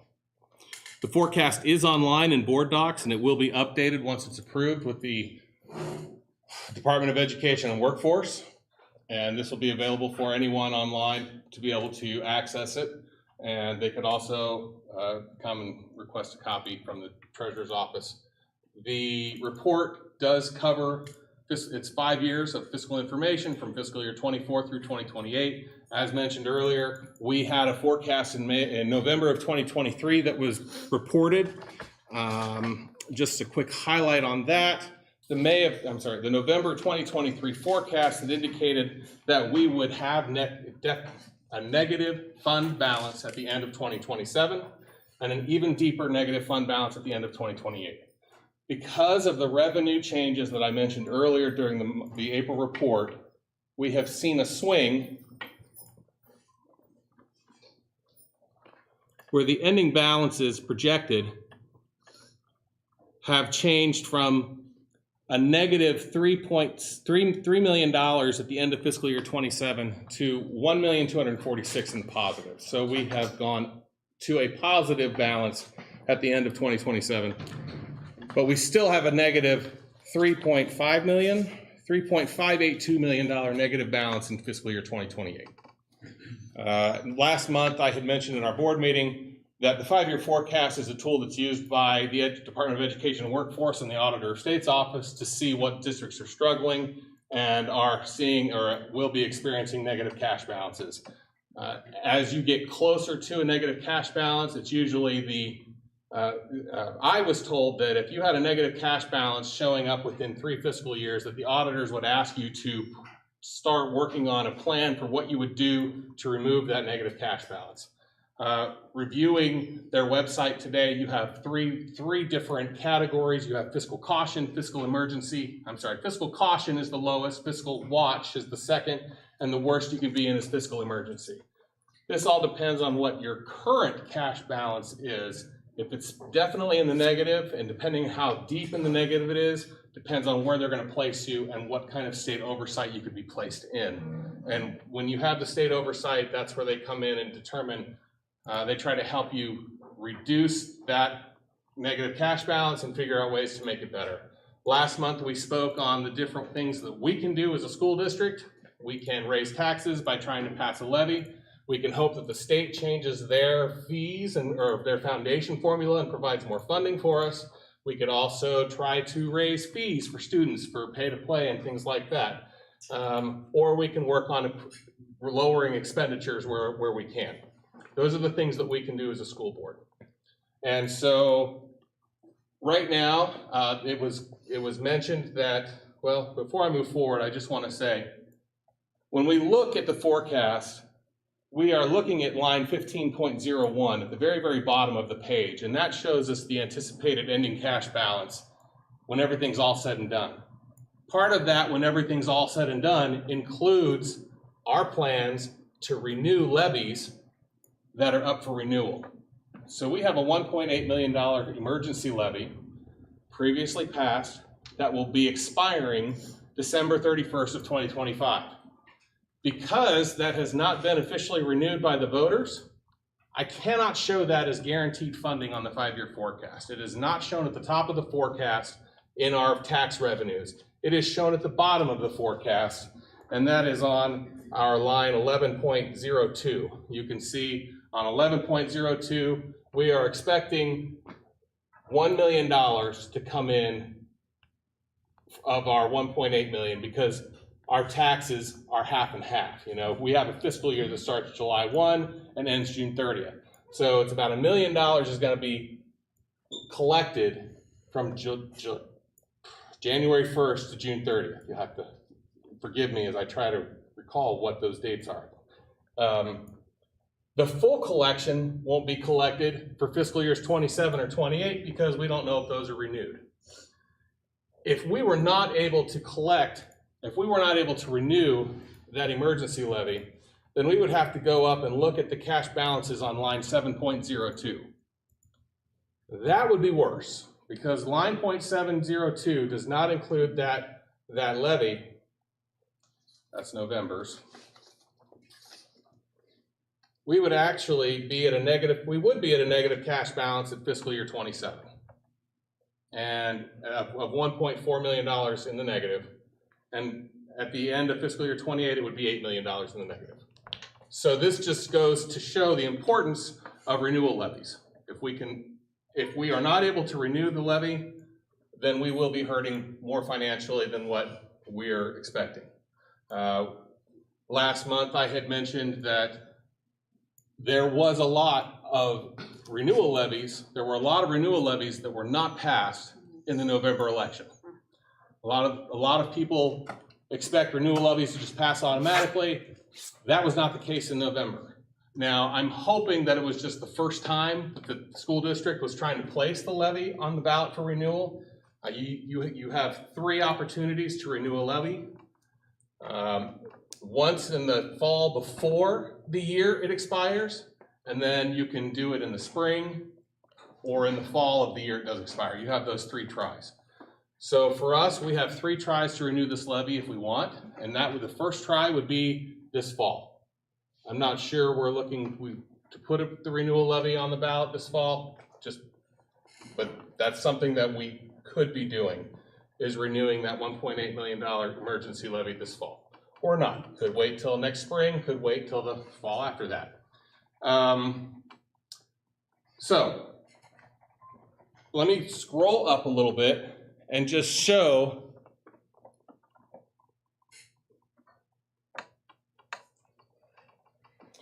this is line 6.01. 6.01 is the excess revenues over expenditures. In our case, we have excess revenues under expenditures because we are in deficit spending. In fiscal year 24, we are expecting $2.3 million of deficit spending. That is what I had put back on the April financial report. Fiscal year 2025, $2.17 million deficit spending. Fiscal year 26, $3.97 million of deficit spending. Fiscal year 27, $5.6 million of deficit spending, and fiscal year 28, $6.675. You might be asking the question, why is it going up so much? That is because of salaries and benefits. The costs to go up in those items, they are significant as they build over top of each other. A 1% increase or a 2% increase this year is a 2% increase next year, plus whatever increase that they have the year after that. I do have a graph, just a visual aid. Let me pull that up really quick. You mean with like their step increase? Well, And I will. 2%. Let me show you that in a moment. I apologize. I don't think we have it. Okay. So this spreadsheet right here. This shows the additional cost to the district with a 0% cost of living adjustment. And you can see that in the first year, fiscal year 25, payroll goes up to $242,000. In fiscal year 26, also with a 0% cost increase, you have the $242,000 originally received in 24, along with the new $245,000 for fiscal year 25. So you spent $242,000 in fiscal year 25, and then you spend another $488,000 in fiscal year 26, and then in fiscal year 27, you're up to $737,000. That is with a 0% increase. And you can see to the right how I've added, it shows 1% increase, and how that number jumps from $737,000 in fiscal year 27 to $1.2 million if you have a 1% increase. And then I'll scroll down a little bit, and you can see that that gets a lot taller with a 2% and a 3%. The 5-year forecast is using a 2% increase. The 5-year forecast is using a 2% increase, which shows $590,000 in the first year, $1.2 million in the second year, and $1.8 million in the third year. When you have those expenses, and again, I meant to say, these numbers right here include the salaries, the corresponding retirement, and the Medicare that the district has to pay on those salaries as well. So that is why when you look at the forecast, you're seeing large jumps in the expenditures. On the opposite side, for the revenues, they are relatively flat. Our revenues are seeing an increase of negative 0.83%. The negative comes in because we have to take the emergency levy out, but it's still, you're seeing a negative in the revenues and you're seeing an increase in the expenditures, which is why that dollar amount gets so far off. Same thing with our benefits. There's another table behind this one. I thought,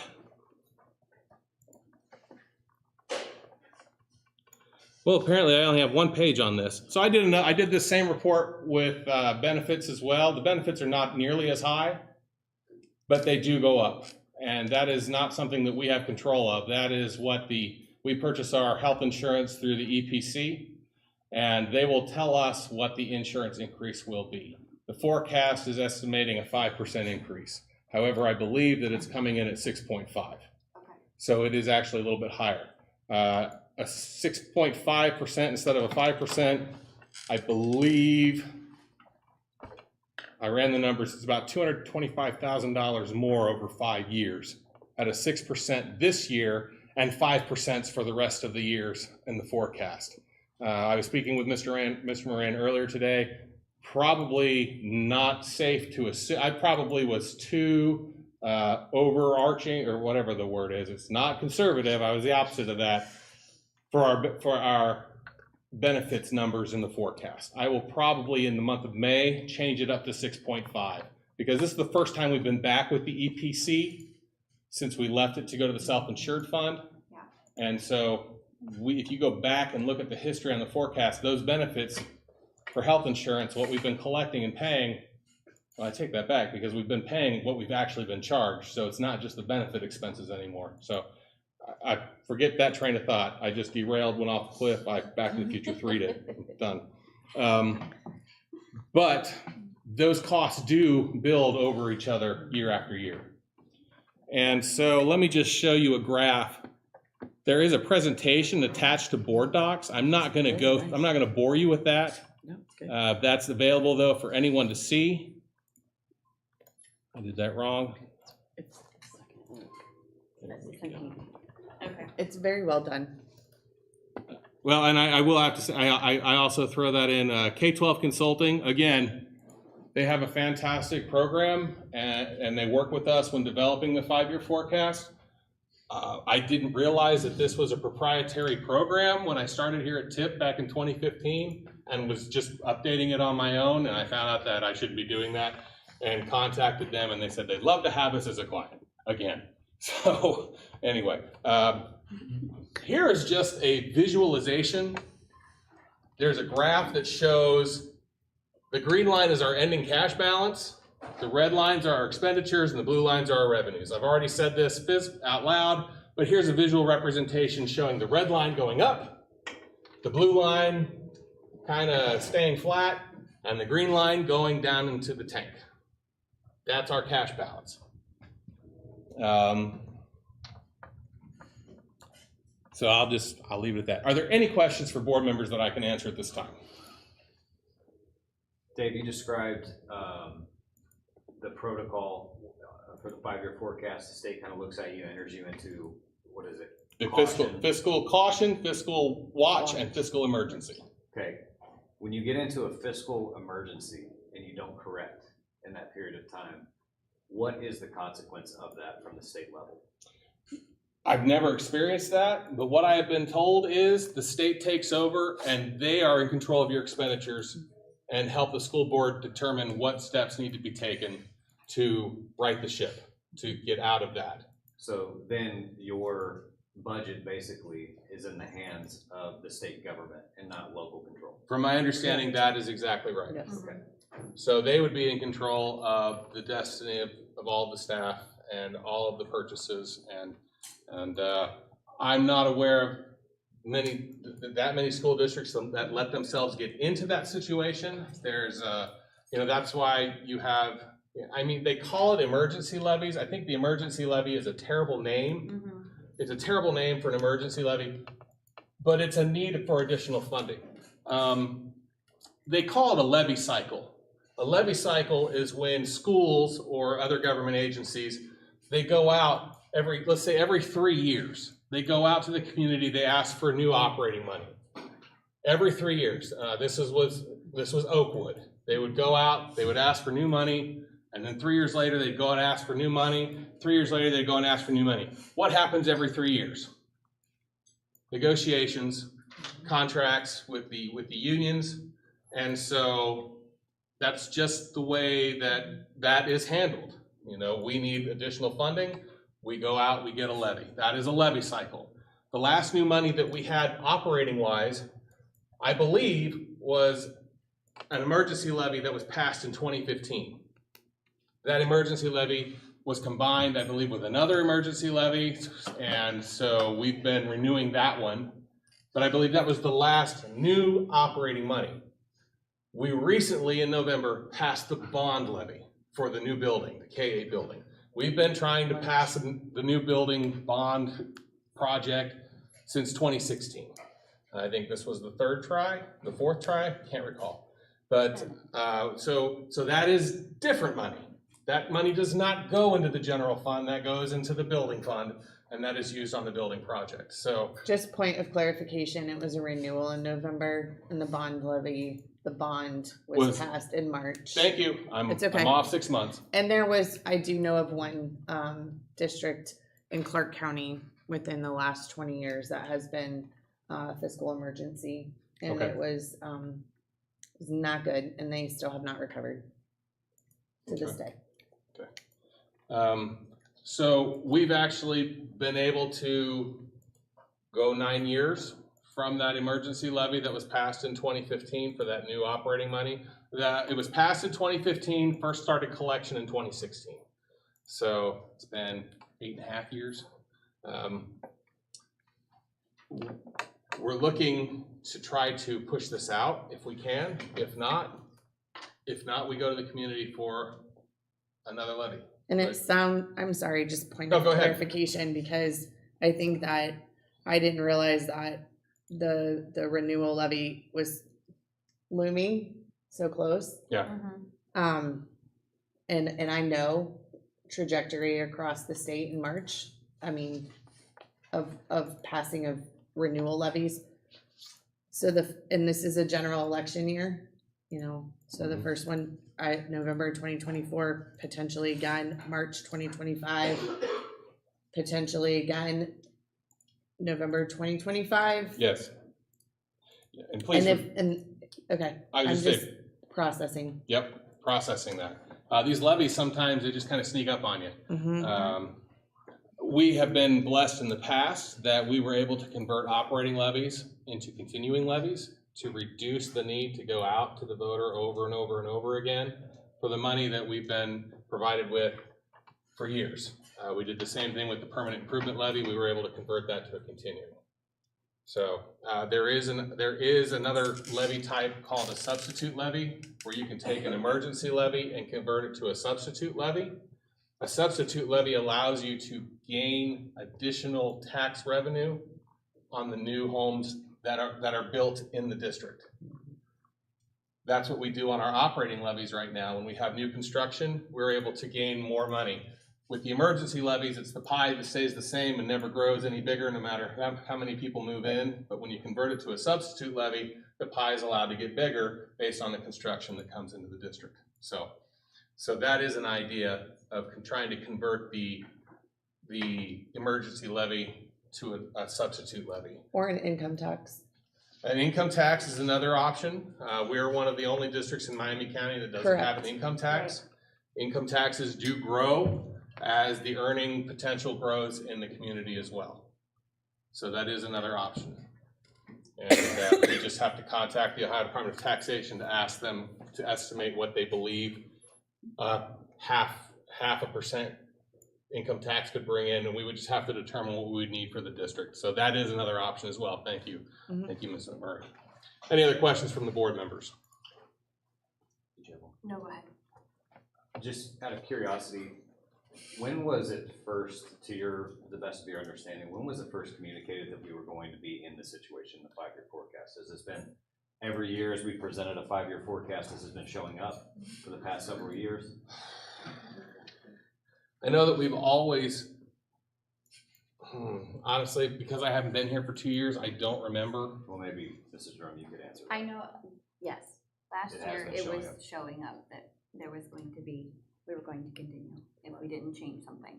And so the communication has been, since we've seen this, that some changes were gonna have to be made. Well, I will tell you that when Mr. Moran saw the November forecast, he looked at it and said, it looks like we're going to be deficit spending over $3 million.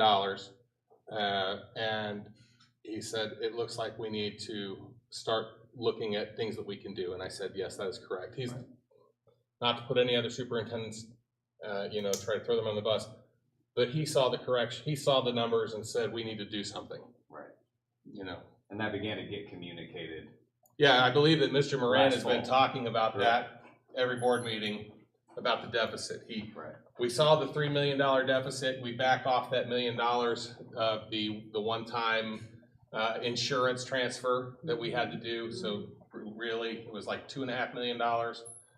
And that's the number that we were looking for. What efficiencies could we gain in the revenues? We received over $500,000 in revenues from our taxes and the interest, which took our number down to about $2 million.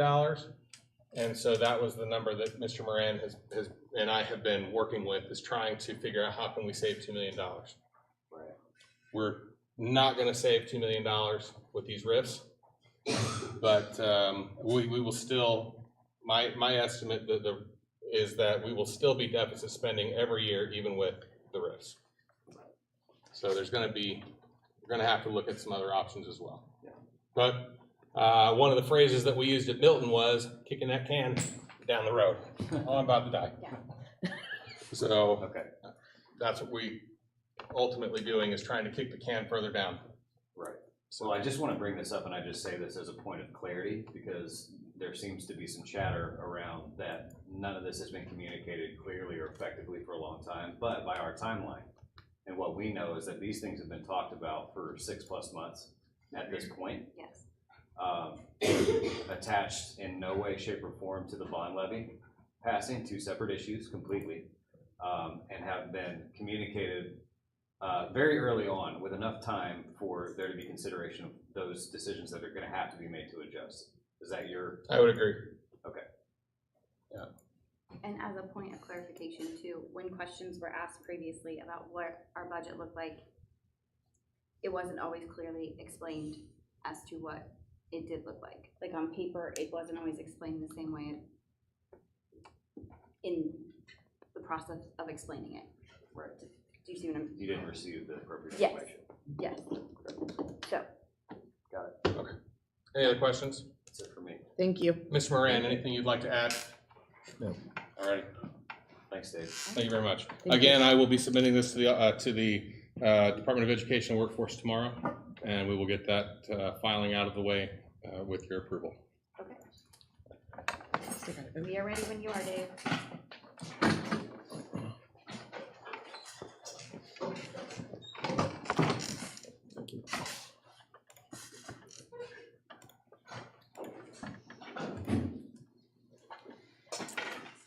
McMurray, Yes. Drum, Yes. Dillard, Yes. Thompson. Yes. All right. Motion passes for the approval of the 5-year forecast. Next is a new scholarship fund. I would entertain a motion to recommend approval of the Coach Tom Redding Scholarship as Fund 007-9006. Fund Special Cost Center, an annual $2,000 scholarship starting in spring of 2025 to be fully funded by outside sources. I'll motion. Moved by Mr. Thompson I'll second. and seconded by Mrs. McMurray. No. Oh, sorry, Mrs. Dillard, sorry, I apologize. and that motion is for a approval of the Coach Tom Redding Scholarship as Fund 007-9006, an annual $2,000 scholarship starting in spring of 2025 to be fully funded by outside sources. Is there any, sorry. Sorry, is there any discussion? I was getting there. Is there any special stipulations or is it just a general? It's, I believe, I can't recall if the scholarship itself is to be for a senior that's trying to go into education or not. I do know that the high school counselors have received the information on what that scholarship would be used for, and we were not able to fund it in time this year, but there is one of Mr. Tom Reddick's friends worked for Texas Instruments and said that he would like to donate $1,000 every year, and his company will match that donation to make it so that it's $2,000. Well, I remember Mr. Reddick as a teacher and a basketball coach, so this is awesome.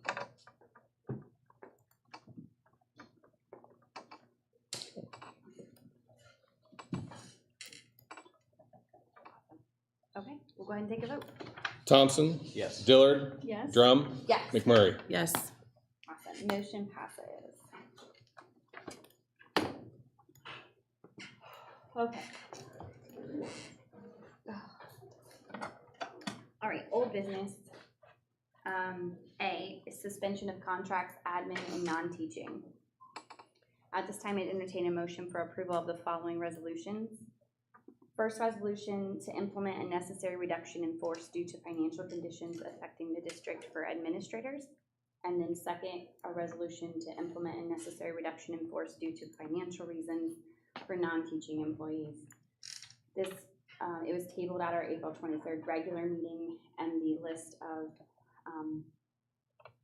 individuals is in board docs. I'll make the motion. Moved by Mrs. Dillard, I'll second. seconded by Mrs. McMurray.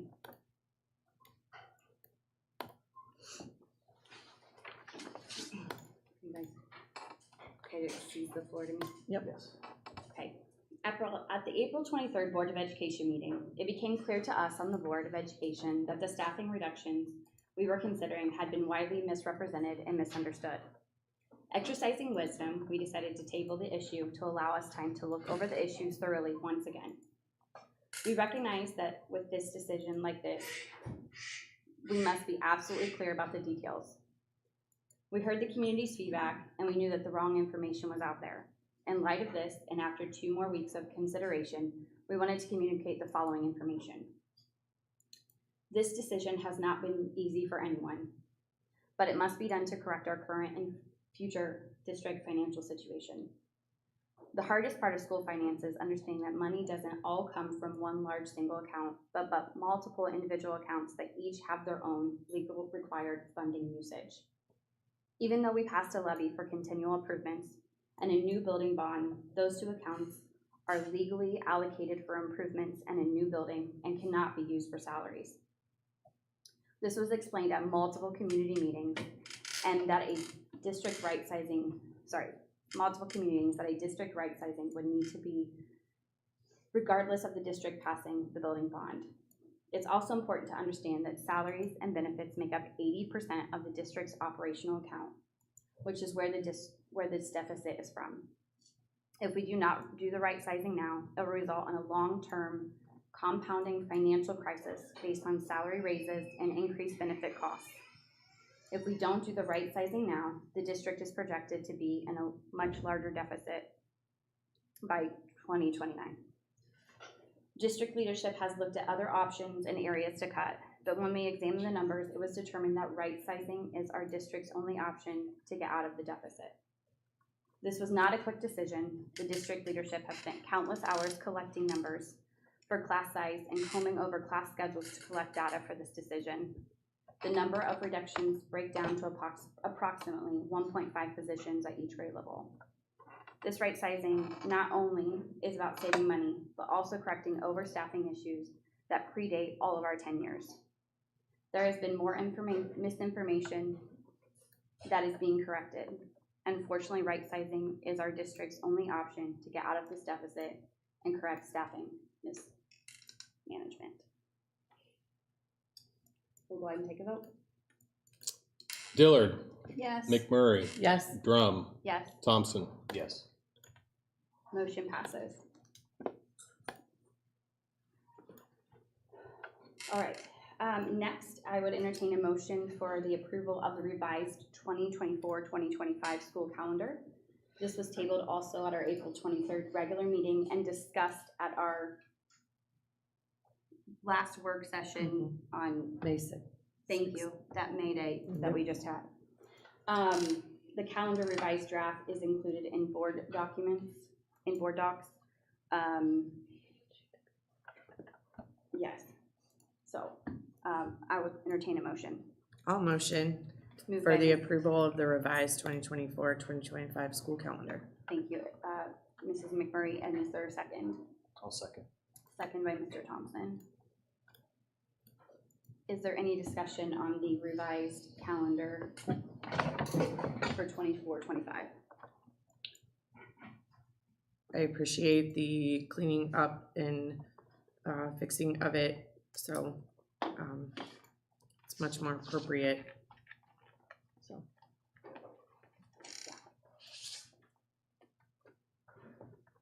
It looks good. I'm very excited. It's all in one space now, so thank you for all the extra revisions, and thank you to the calendar committee and everyone else involved in this.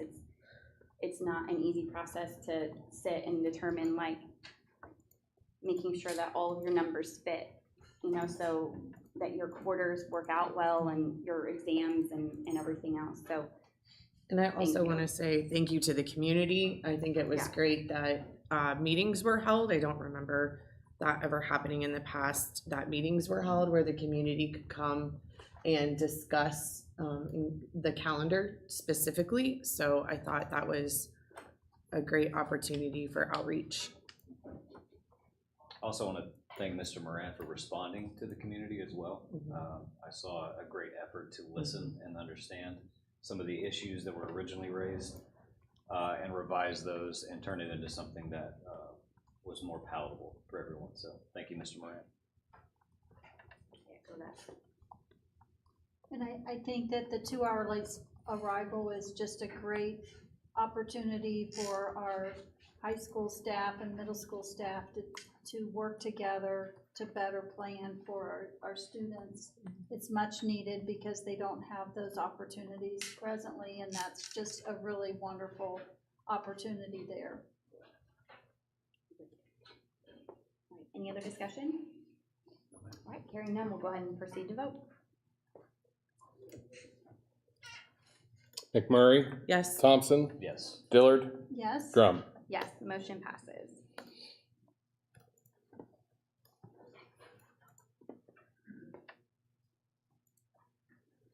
All right, next is the motion for approval of the proposed 25-26 school year calendar. This item was also tabled on April 23rd at our regular meeting. The draft is included. I'll motion for this one as well. Motion for approval of the proposed 2025-26 school calendar. Is there a second on the calendar? I'll second. Second by Mrs. Dillard. All right, is there any discussion? So I'll just say, with any calendar that's ever presented, if there is, just like the 2024 one was approved previously, we came back and did some revisions. At any point, we could pull this one back and do it too. So don't, you know, this is our draft to still keep working on if we want to in the future. So just as a clarification on that as well. So if this year we recognize that something about the current calendar is not working well, Yes. this is not set in stone, we can come back. Okay. Yep. All right, any other discussion? Good with me. We can get feedback from the teachers about. Absolutely. About how, like, the changes this year were. Yeah. Correct. Yeah. All right, hearing none, we'll go ahead and proceed to vote.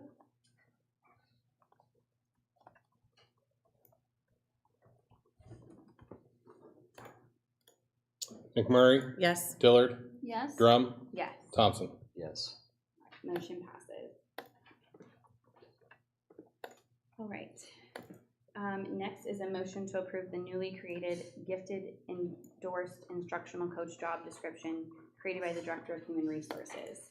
This item was tabled at the April 23rd regular meeting and discussed in our previous May meeting.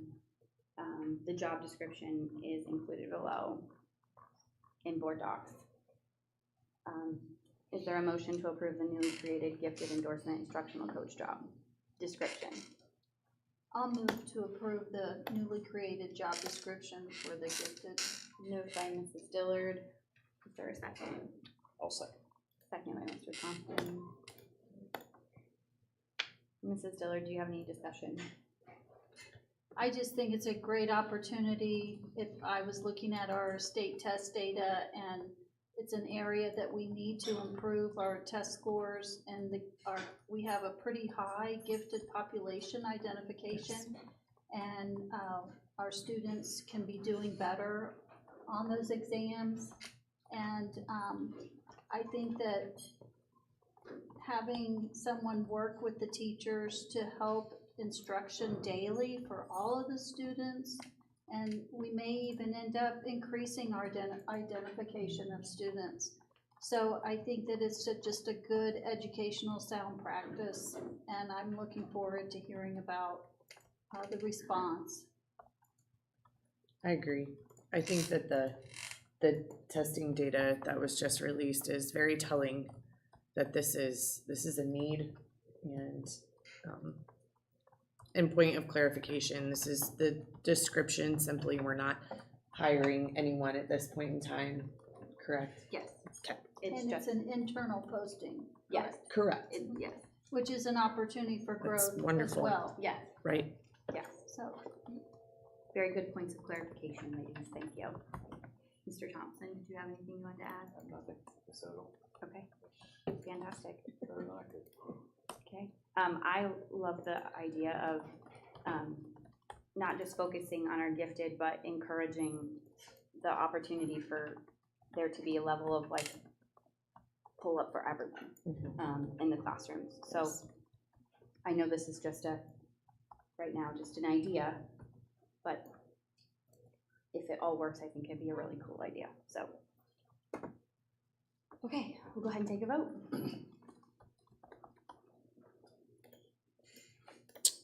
Dillard, yes. Thompson, yes. Drum, Yes. McMurray. Yes. Motion passes for the approval of the newly created gifted endorsement instructional coach job description. All right. Now, new business consent agenda items. Approval of all the consent agenda items is the motion I'm looking for. Just as a point of clarification, I also want to say that me and Mr. Moran meet every other week and discuss what's going to go on the agenda. A lot of times I'll pull things that have already been on the other agenda. Moran and I spend a lot of time discussing what each one of these items are, why they're on here, and I just want to make that point of clarification that a lot of extra time is spent sitting, going over these agendas, making sure that everything is exactly as it's supposed to be. So that's all. Would anyone like to make the motion? I'll make the motion to approve all of the following consent agenda items. Moved by Mrs. McMurray. Is there a second? I'll second. Second by Mrs. Dillard to approve the consent agenda items. And there's no discussion needed. No.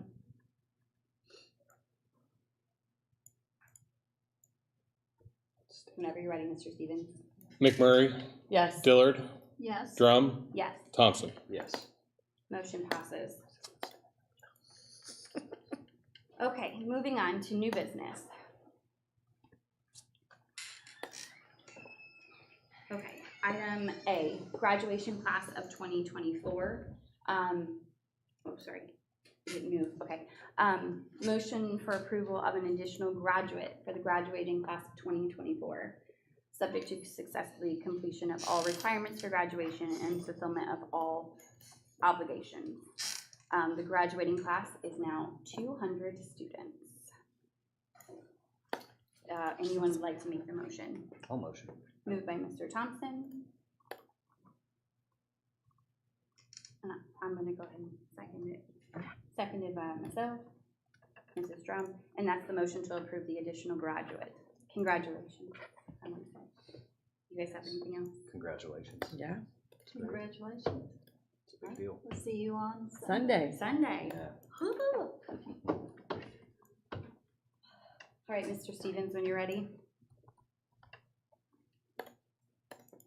Thompson, Yes. Drum, Yes. Dillard, Yes. McMurray. Yes. All right, motion passes. Okay, next is a motion for approval to update the salary schedule for the administrative assistant to the high school principal, changing it from grade 6 secretary to a grade 4 secretary scale.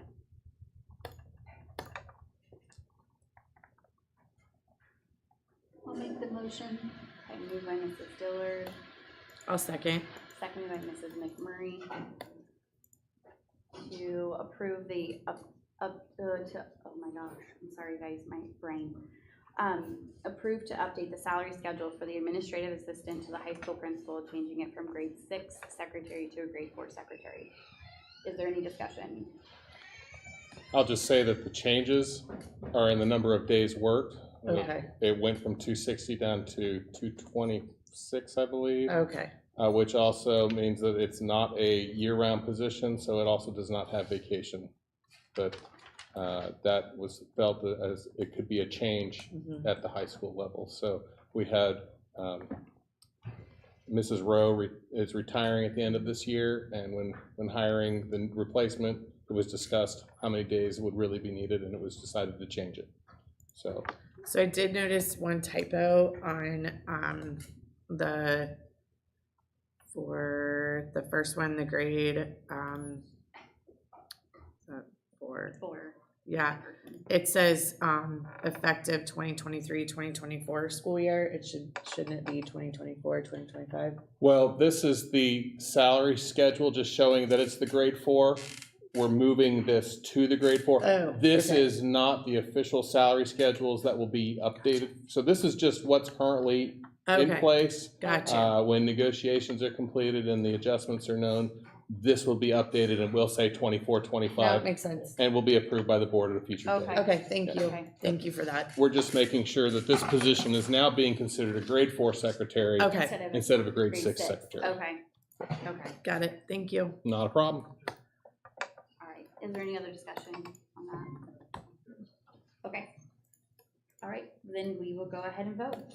Dillard, Yes. McMurray, Yes. Drum, Yes. Thompson. Yes. All right.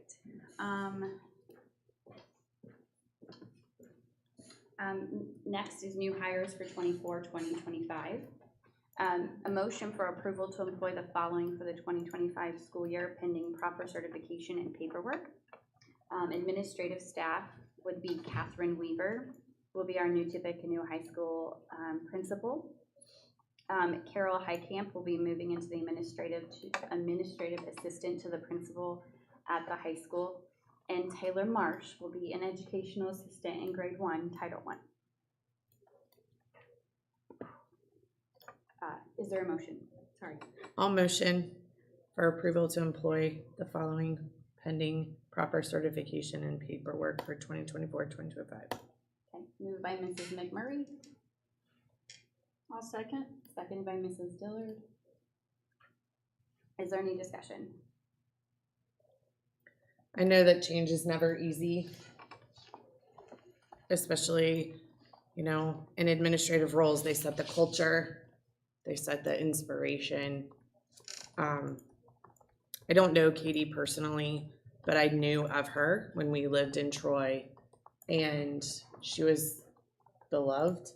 And when I heard that the potential for her to come here, I couldn't believe that was a possibility.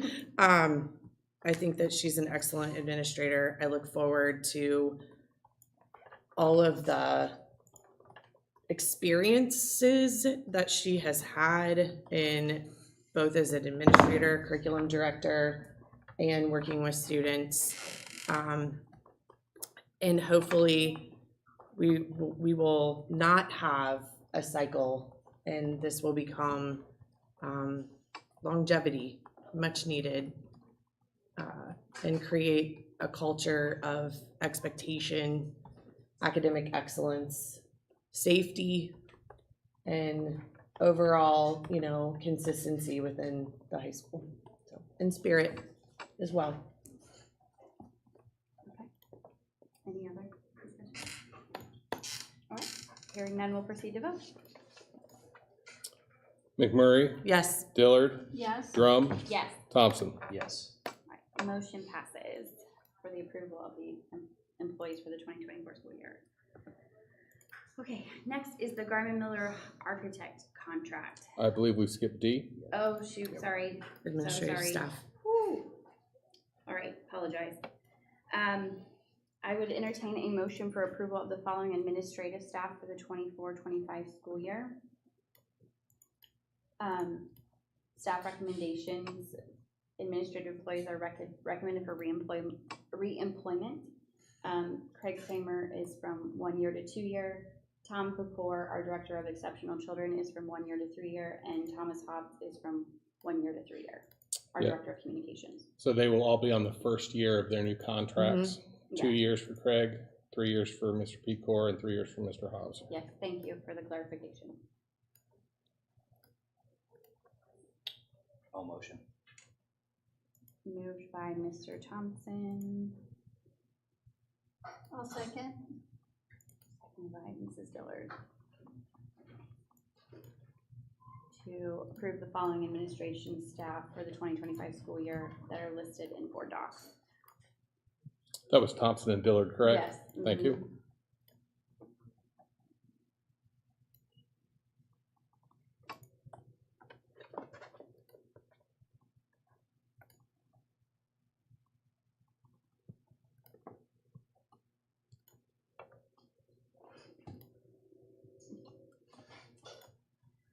Are we waiting on me?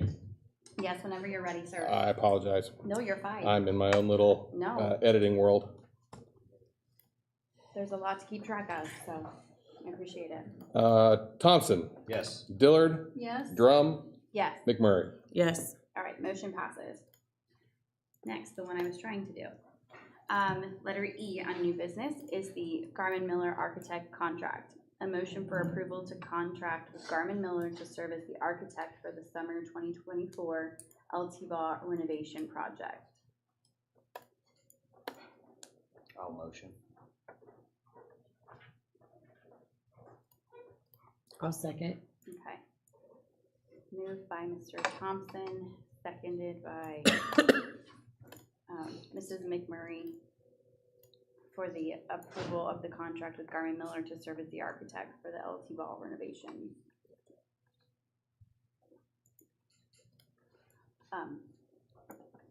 Either one of you, discussion first.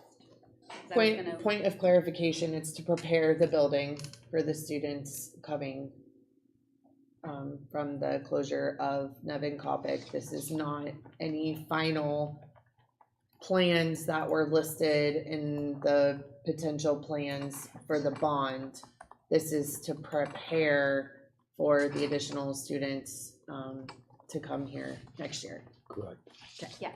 Do you Correct. have any other info you want to add, Mr. Moran, on that? Yeah. Looking at creating on the other side of this stage would be where the classrooms would go, moving the media center up to the stage area and doing some, that stuff, some renovation of a couple classrooms further on the east side to make them classrooms, again, make them fire code. We have to submit plans and everything to the county zoning or building permits and all that stuff too, so that'll take care of it and they'll be ready to go for students on the first day. Awesome. And I went to school here when it was even more open concept than it is now. It was very difficult if anyone had Mr. Green as their social studies teacher.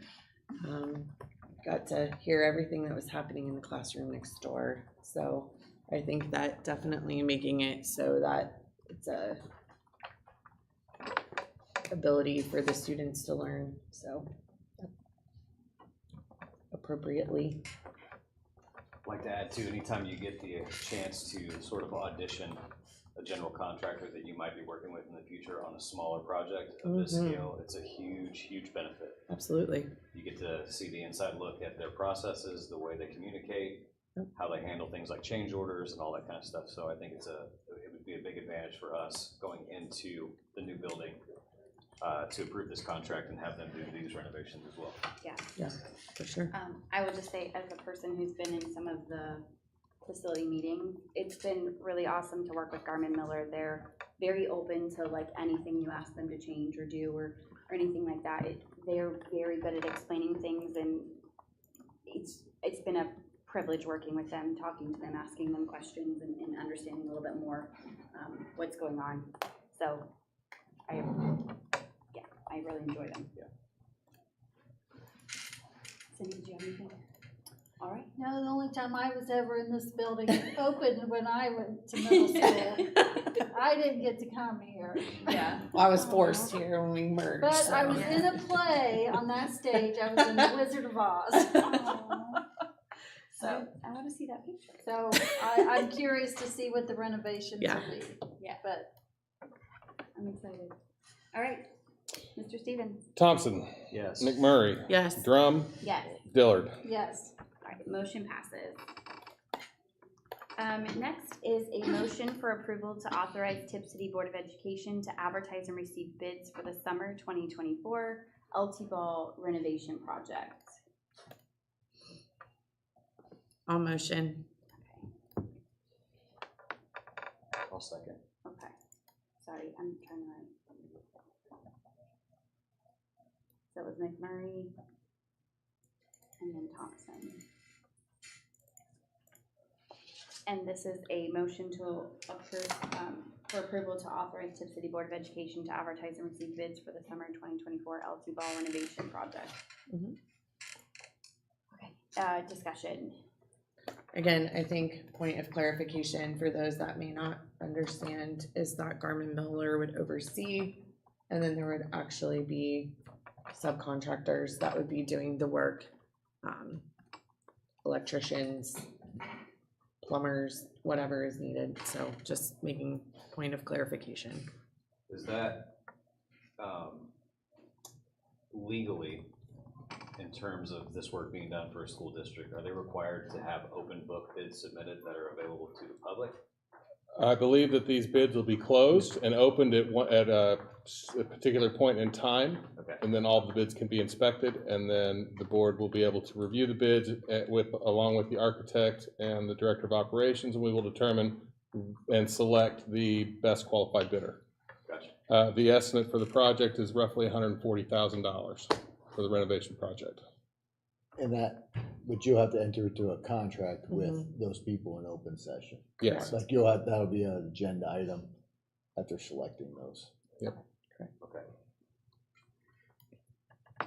Any other discussion? And again, sorry, just point of clarification. It is May 21st. I've built the house.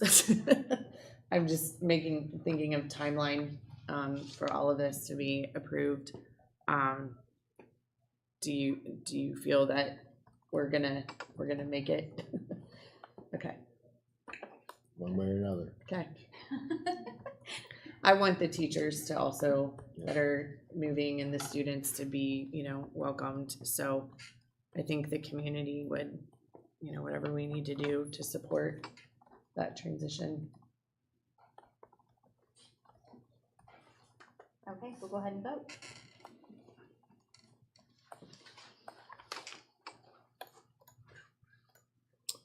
McMurray. Yep. Thompson. Yes. Drum. Yes. Dillard. Yes. Motion passes to accept bids for the LT Ball renovations this summer to welcome students for next year. Okay, next is the motion for approval of a resolution authorizing the school district board to participate in the Ohio Facilities Construction Commission Classroom Facilities Assistance Program, also known as NOCA.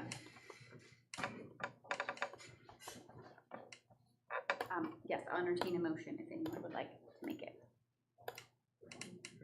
I'll make the motion.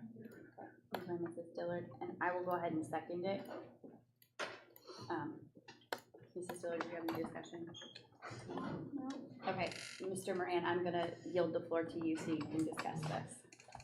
So back in January, this board did a NOCA package, notice of conditional approval for the ELP process. Well, now that we got switched to the CFAP process, we have to go through it all again. So this will go here, we sign off on it, it'll go to OFCC, get approved. I think it's this commission and the controlling board, and I'll go through that process. And then I think the approval, I don't have the date in July, but they said in July is when the final approval will come forward. And at that time, we'll be ready to submit RFQs, requests for qualifications for architects and for construction managers. And then things will get rolling fast on the design side for the project.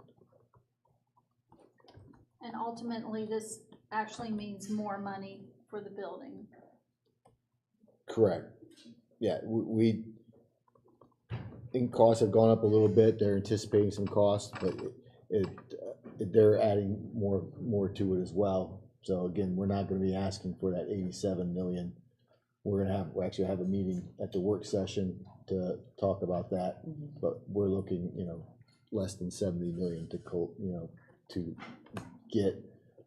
collect, to make sure that both phases of the project get done completely and done right. We can't go back out and ask for new monies. Right. No.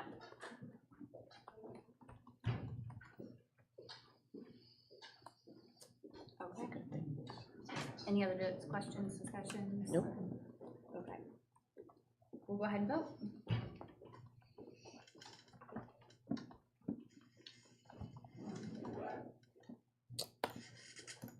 Dillard, Yes? Drum, Yes. McMurray, Yes. Thompson. Yes. Okay, motion passes for the NOCA approval of the Ohio Facilities Commission Classroom Facilities Assistance Program. Okay, next is the motion, I will accept a motion for approval to accept a $500 donation from the Ohio Association of School Business Officials, OASBO, to fund a one-time $500 scholarship for a graduating senior from the Tipp City Schools class of 2024. I'll make the motion. I'll second. Okay, Dillard and McMurray. Mrs. Dillard, would you like to start the discussion? Well, I'd just like to mention that Mr. Stevens received this award as part of the Southwest Region Distinguished Service Award, and it appears that you're using it to fund a scholarship. That's really awesome. I have to fund the scholarship with it.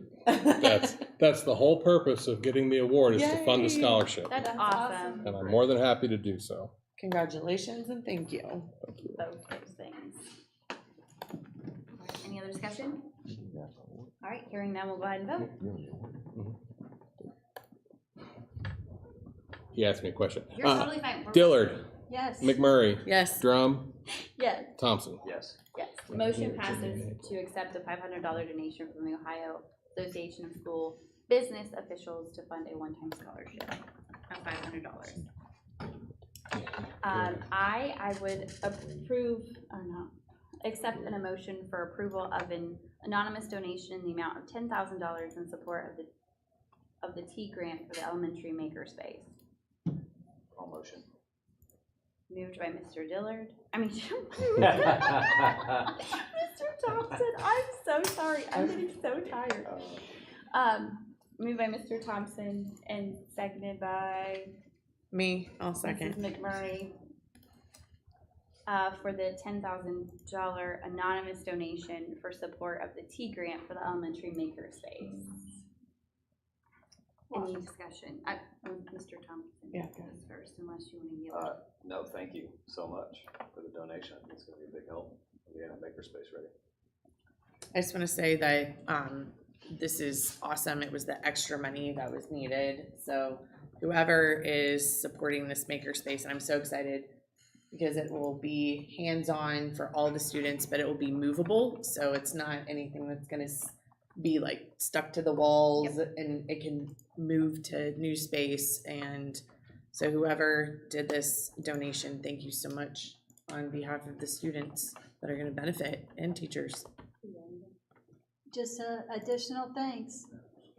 Yeah, and the thanks, and I know the makerspace here at LT Ball is really cool. I don't know if you guys have seen it, but Yeah. it's over there, and it's awesome. It's really awesome. So I'm very excited for our other school to have one as well. All right, we'll go ahead and vote on that. Thompson? Yes. McMurray? Yes. Dillard? Yes. Drum? All right, motion passes for the anonymous donation of $10,000 for makerspace. Next, a motion for approval to accept $8,889 in grant dollars from the Miami County Foundation. Tippecanoe Middle and High School will get ELA curriculum supplemental materials. Maggie Gall, is it Gall? Mhm. Gall Maynard, Mhm. yes, of $4,432. LT Ball Intermediate School audiobooks to Taylor Marsh of $2,173.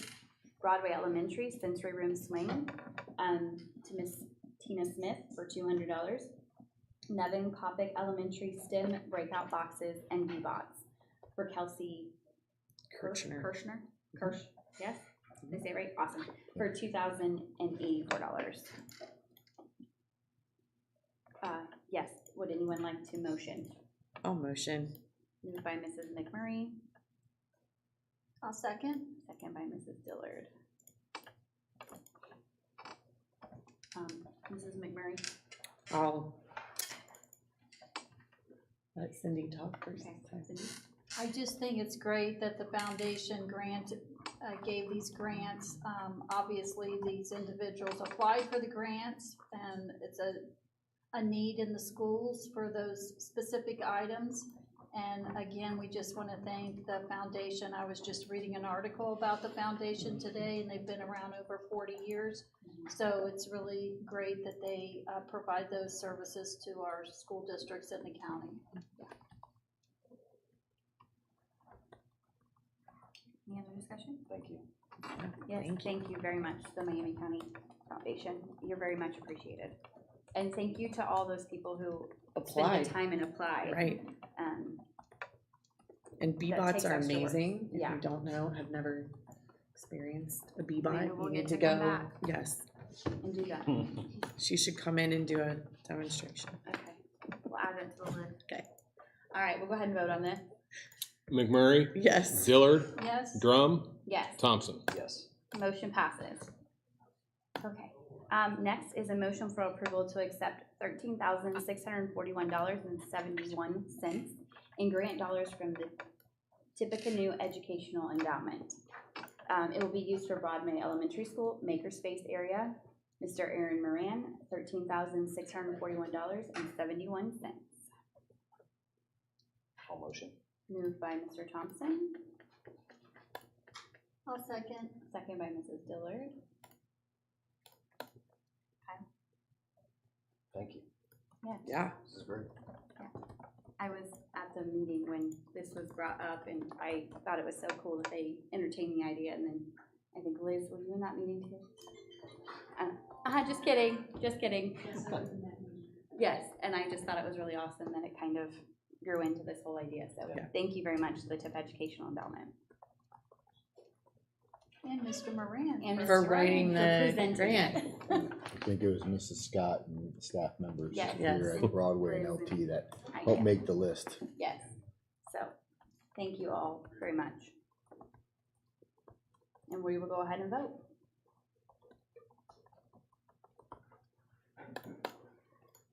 Thompson? Yes. Dillard? Yes. McMurray? Yes. Drum? Yes, motion passes. Next is letter L, a motion to approve the retirement of Mr. Galen Gingrich, Nevin Kopic Principal, effective close of business June 7th, 2024. The board's intention is to hire him in a mutually agreed district administration position. I'll make the motion I'll to second. approve the retirement. Moved by, sorry, I'm writing. Moved by Mrs. Dillard and seconded by Mrs. McMurray. Is there any discussion? All right, hearing none, we'll go ahead and vote. Dillard, Yes? McMurray, Yes. Drum, Yes. Thompson. Yes. All right, fantastic. All right, miscellaneous will be upcoming meetings. The next work session meeting will occur on June 4th, 2024 at the Board of Education office beginning at 6 p.m. The next regular Board of Education meeting will occur on June 18th, 2024 at LT Ball Intermediate School beginning at 6 p.m. At this time, I will take a motion to adjourn the meeting. All motion. Moved by Mrs. McMurray, I'll second. seconded by Mr. Thompson. Is there any discussion? All right, hearing none, we'll proceed to vote. McMurray, Yes. Thompson, Yes. Drum, Yes. Dillard. Yes. Okay, motion passes to adjourn the meeting. The time is now 9:54. Okay, I have to do math now. I was so close. 9:54, 3 hours, 54. 9:42, 12.